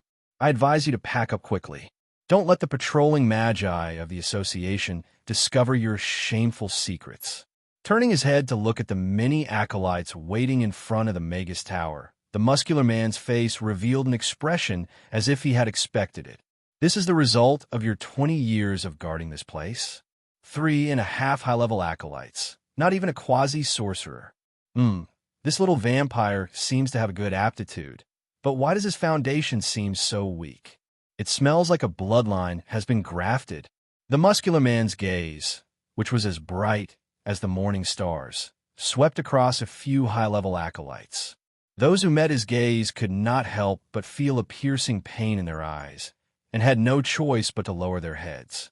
The muscular man's gaze lingered on Mary for a moment, and after making a few comments, he let her go. His gaze did not stop on Eagle-Eye Crusoe at all, and shifted to the evil bug in tech.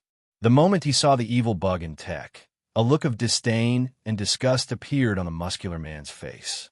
Only when he saw the crazy girl, who was also a muscular thug, did his expression soften a little.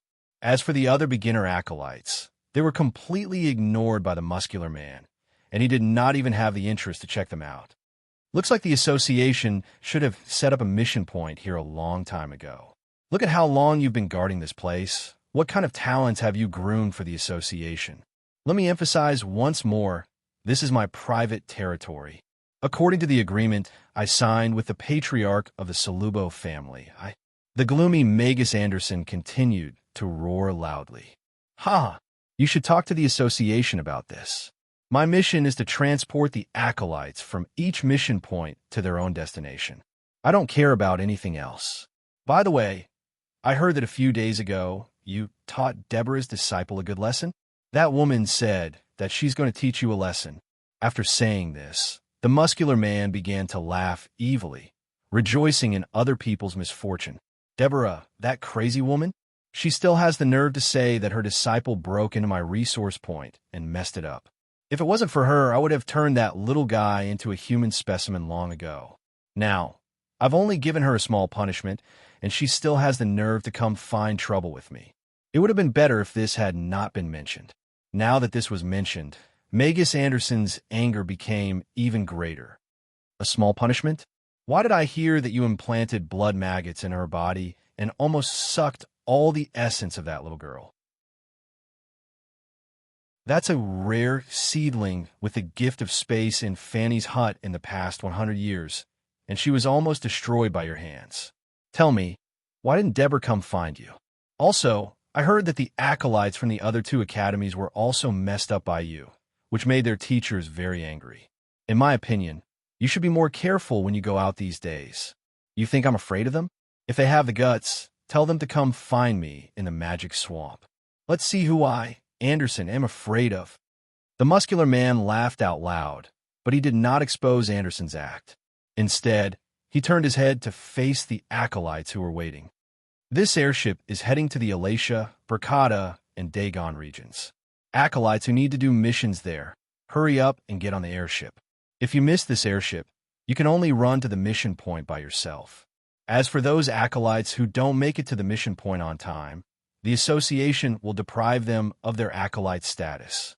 Grimm's heart trembled, and he quickly suppressed his emotions to calm himself down. The mission point he chose was located in the Dagon region. It seemed like he would be the first batch of acolytes to leave the magic swamp.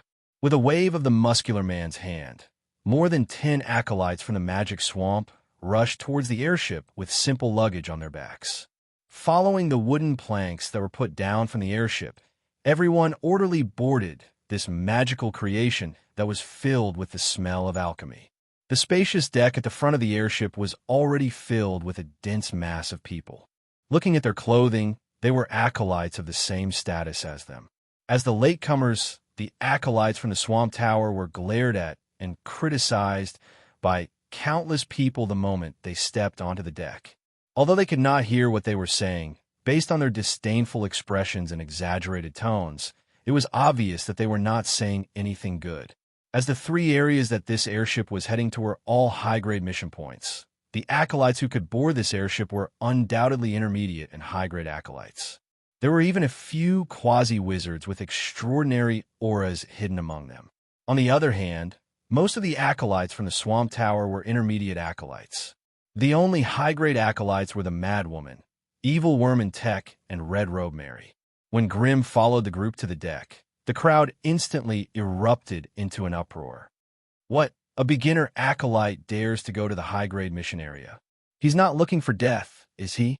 That's right. He must have gone mad from all the experiments. I'm afraid he'll pee his pants the moment he gets there. Countless whispers swept through the entire deck in an instant. Everyone who saw Grimm had incredulous expressions, as if they had suddenly discovered an underground dwarf in the kingdom of giants. Grimm's expression froze, and he could only lower his head and stand in a corner of the deck with the crowd. Whether it was intentional or not, Even though they were all acolytes from the Swamp Tower, the madwoman and the others stood slightly apart from Grim. Only Red Robe Mary did not avoid them. She still stood beside Grim and glared fiercely at all the acolytes who looked at her with ill intent. For some reason, Eagle Eye Cruisar chose an orange mission and did not board this airship sent by the Wizard Association of Tallinn. Just as everyone was sizing each other up, the muscular man once again stepped onto the bow of the airship and swept his ferocious gaze across the acolytes. This time, when he saw the somewhat isolated Grim and Mary, his gaze paused for a moment. Why is there another beginner acolyte? Could it be that those old fellows who issued the mandatory missions didn't clearly mark the contents of the mission? After muttering to himself for a while, he said in a serious tone, "I don't care which acolyte you're from or which district you're from. Behave yourselves on the airship. The only thing I ask of you is to arrive at your destination safely. If anyone dares to cause trouble on the airship, don't blame me for being ruthless." As a powerful anatomy refinery sorcerer, when a muscular man did not hide his strength, the oppressive aura of an ancient giant made all the acolytes tremble uncontrollably. Eat, drink, and defecate at the bow of the airship. No one is allowed to step into the cabin. Anyone who disobeys will be thrown off the airship. Do you hear me? The muscular man's ferocious gaze swept across the crowd again. Seeing that everyone was as quiet as cicadas in winter, he withdrew his aura in satisfaction, turned around, and walked into the cabin. Following the loud shouts of dozens of sailors, the airship trembled slightly. The bottom of the airship buzzed loudly, and an unprecedented pressure struck the acolytes' bodies. The airship slowly rose into the air. Seeing that the people below the airship were getting smaller and smaller, Grim's heart fluttered slightly. Finally, he was going to come into contact with the outside world. There was no such thing as hypocritical feelings between acolytes. So Grim did not have the impulse to kneel on the edge of the airship and bid farewell to everyone. However, there was a female acolyte from the Swamp Tower who quickly knelt on the edge of the airship and desperately waved goodbye to someone below. Then she began to sob.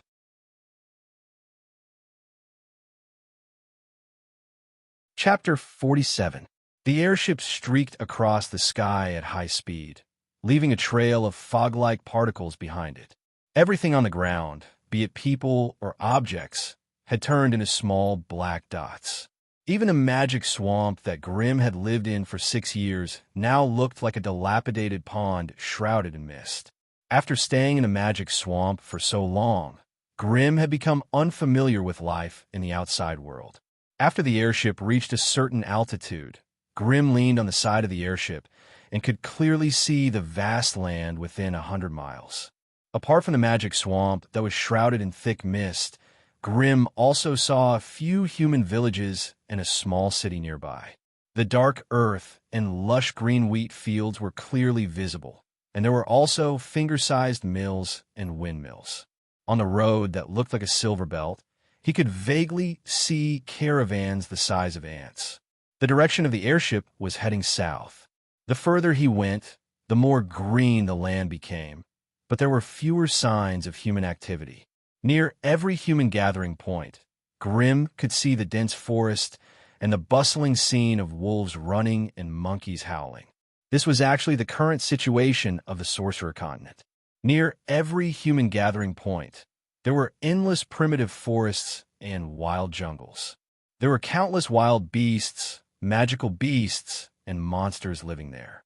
The human forces in the gathering point might be able to fight against normal wild beasts and magical beasts, but if they encountered strange monsters, they would need a stronger force to protect them. And this guardian force was the Magi. As powerful beings with extraordinary powers in this plane, wizards were the true masters of this land. Although they had crossed the threshold of official wizards, there was a huge gap between them and ordinary humans due to their blood relationship. However, in order to protect the source of the wizard community, most wizards were willing to contribute part of their power so that humans could continue to survive and multiply on this continent. Ordinary human society was like a flock of sheep, and wizards were like the high and mighty shepherds, guarding their pastures and waiting for a steady stream of new blood to join their ranks. Although apprentices like Grimm were powerful and mysterious in the eyes of ordinary people, in the eyes of official sorcerers, they were still ants that were not worth mentioning. As long as they did not cross that threshold, they would not be able to be compared to an official sorcerer. They would only be a simple name and a number. For the first time, Grimm felt an urge to become stronger, and a sense of pressure arose in his heart. What he had done before, although he had tried very hard, it was more of a habit and external pressure. But today, he had an urge to become stronger that came from the depths of his heart.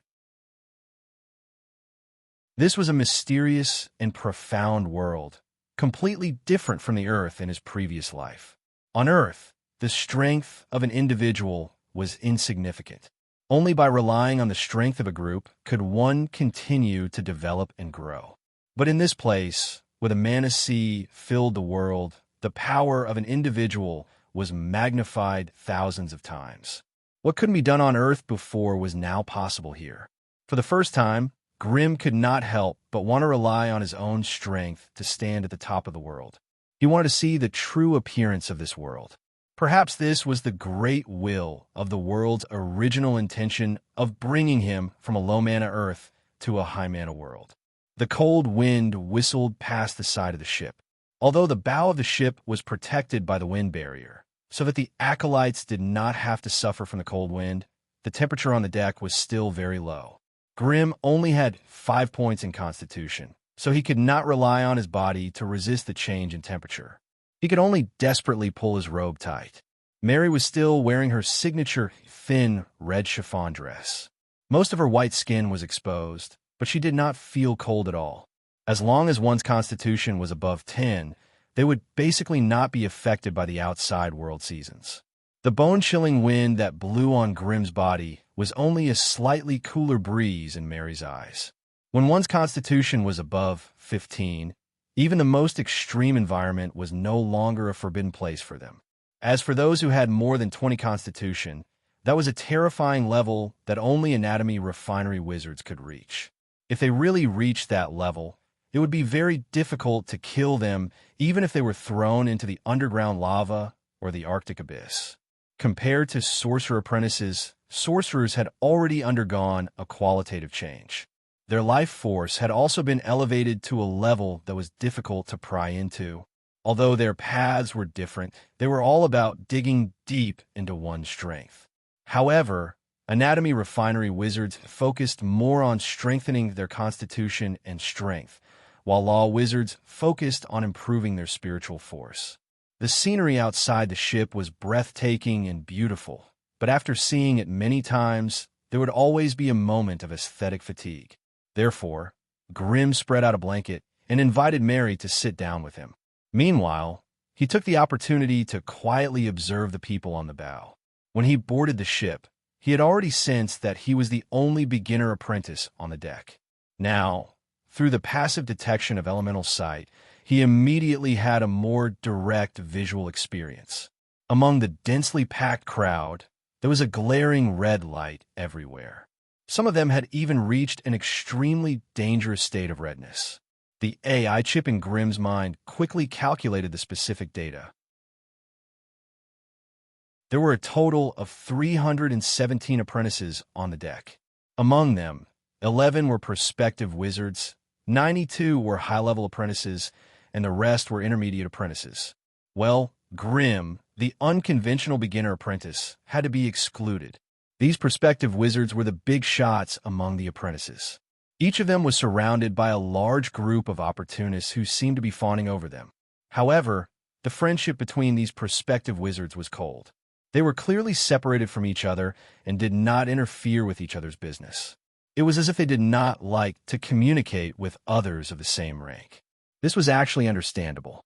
At their level, as long as they could endure that terrifying threshold, they would be able to reach the heavens in a single step and stand proudly above everyone else. As for these sorcerer apprentices surrounding them, they would immediately become annoying mosquitoes that they disdained to even spare a glance at. Even if they were prospective wizards of the same rank, they were not willing to communicate with each other in advance. After all, the ceremony of advancing to become a wizard was quite risky. If the prospective wizard that they were interested in did not succeed in advancing, their previous investment would be wasted. When that happened, one would be a wizard while the other would be an apprentice. How could they continue to communicate with each other on equal terms? As for real communication, it could be done after advancing to become a wizard. At that time, no newly advanced wizard would refuse to be friendly with someone of the same rank. Therefore, under the influence of this arrogant and narcissistic mentality, the 11 prospective wizards each took a corner and did not have any intention of talking to each other. On the other hand, there is a stark contrast between the friendliness between high-ranked apprentices. Among the various circles, the ones who communicated the most were the high-ranked apprentices. The intermediate apprentices, on the other hand, mostly remained silent or echoed their sentiments. They were like green leaves that served as a foil to the existence of a red flower, small and inconspicuous. In contrast, Red Robe Mary, who was silently kneeling beside Grim, became the best partner in the eyes of the crowd. Even some male prospective wizards were secretly peeking at her. A high-level apprentice with such an outstanding figure and appearance, even though she looked cold and aloof, still attracted many male apprentices to frequently look at her. "Aren't you going to make some friends?" Grim held back his laughter and said softly, "I can see that they really want to communicate with you."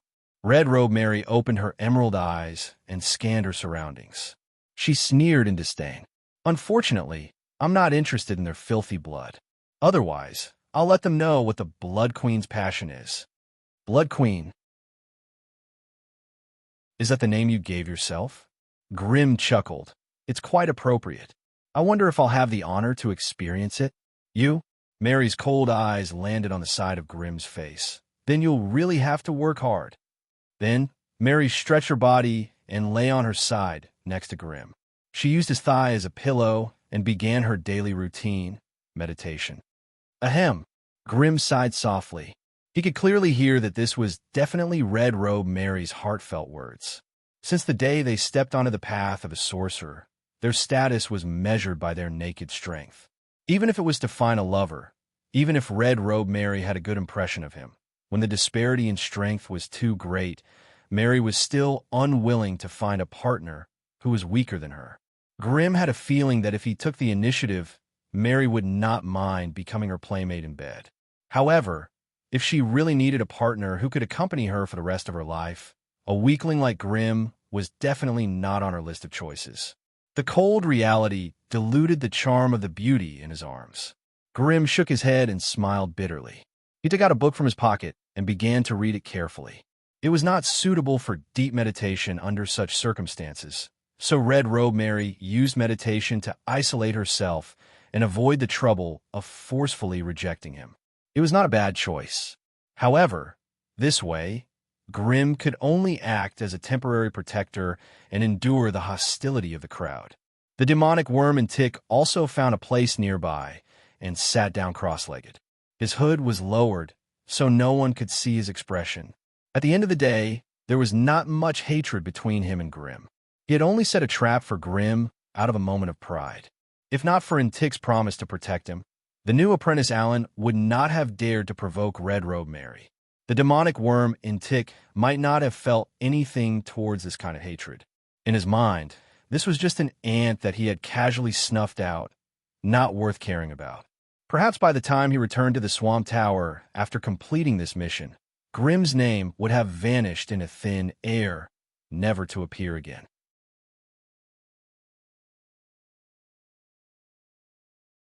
Chapter 48. Life on the airship was monotonous and boring. Even though the scenery below them was magnificent, they would get tired after looking at it for a long time, and they would even turn a blind eye to it. More than 300 acolytes crowded on the deck, and it was inevitable that they would feel a little uneasy. Fortunately, at noon on the second day, the airship had already arrived at the first mission point in the Alesia region. This was a sturdy stronghold surrounded by mountains, surrounded by winding and steep mountains. The deep ravines were shrouded in mist, making it difficult to see the real situation on the ground. The airship was docked in the middle of the stronghold, a huge sentry tower that was over 30 meters tall.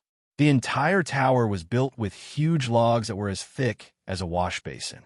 Although it was rough and crude, it gave off an indestructible feeling. The airship did not land on the ground, but instead floated beside the tower, using a wooden plank to create a path for people to disembark. The wind particles that permeated the hull of the airship whistled past, and it was no less than a small natural storm. All the acolytes who needed to disembark from the ship had to brave the howling winds and walk through the trembling planks of the ship to reach the top of the tower. Every acolyte's heart trembled as much as the planks of the ship under their feet. Grim leaned on the railing and looked down. There were figures working hard everywhere in the stronghold.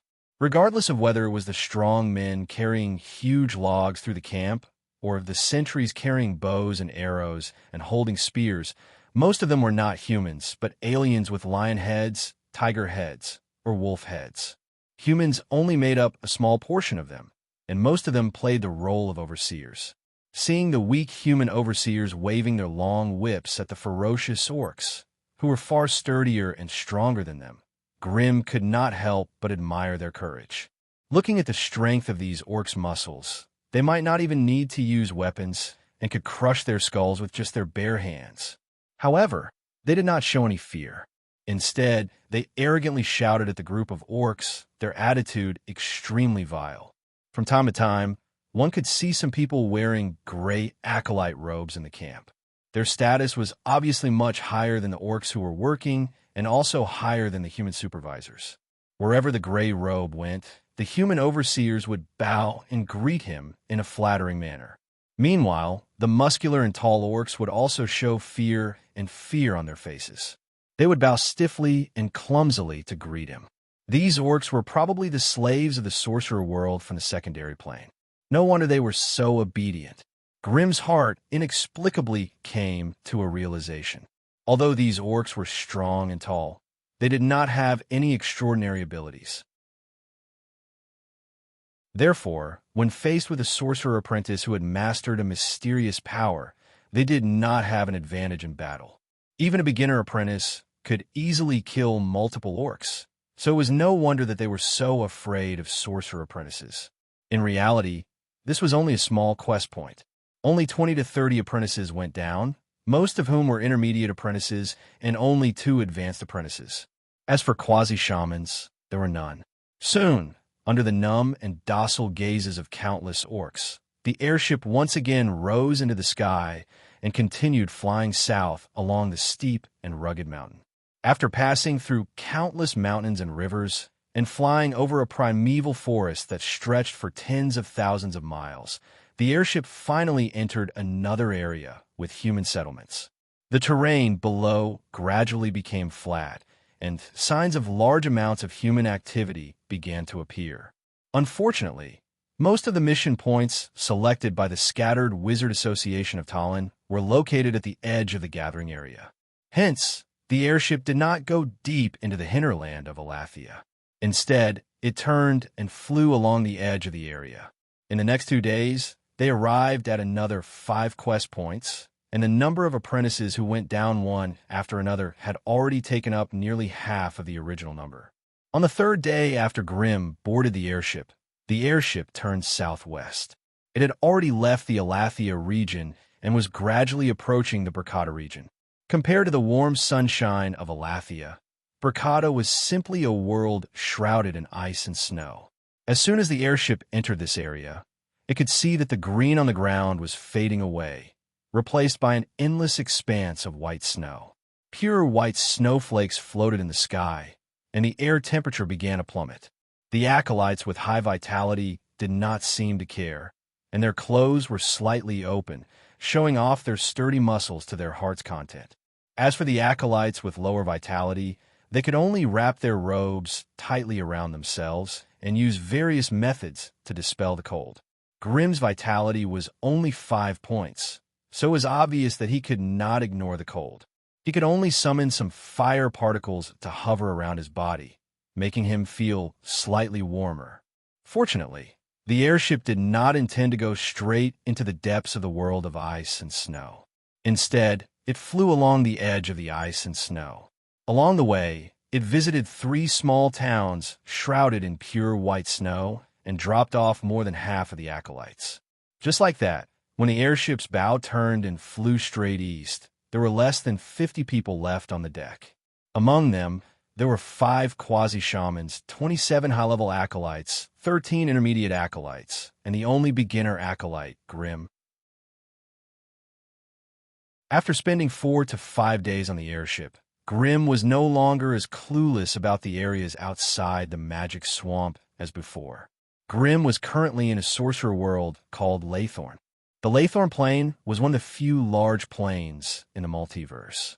The entire plane had a single power system, and sorcerers were respected. It was a very pure sorcerer continent.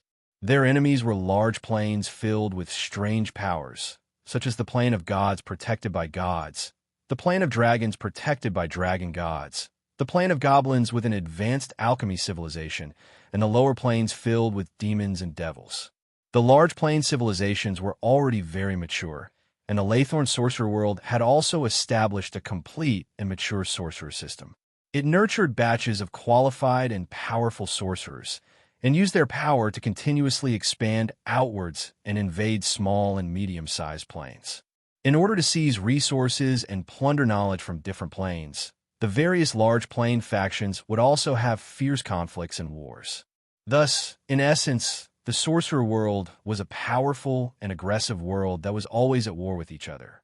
This was just the situation of the sorcerer world's external development. Within the world, sorcerers did not have a powerful faction that could unite all voices. Instead, they were divided into different sorcerer factions according to the region. Among them, there were 4 major factions. The Northern Witches occupied the northernmost border of the sorcerer continent. Their territory was more than 6 million square kilometers, and it was divided into more than 10 large and small human kingdoms.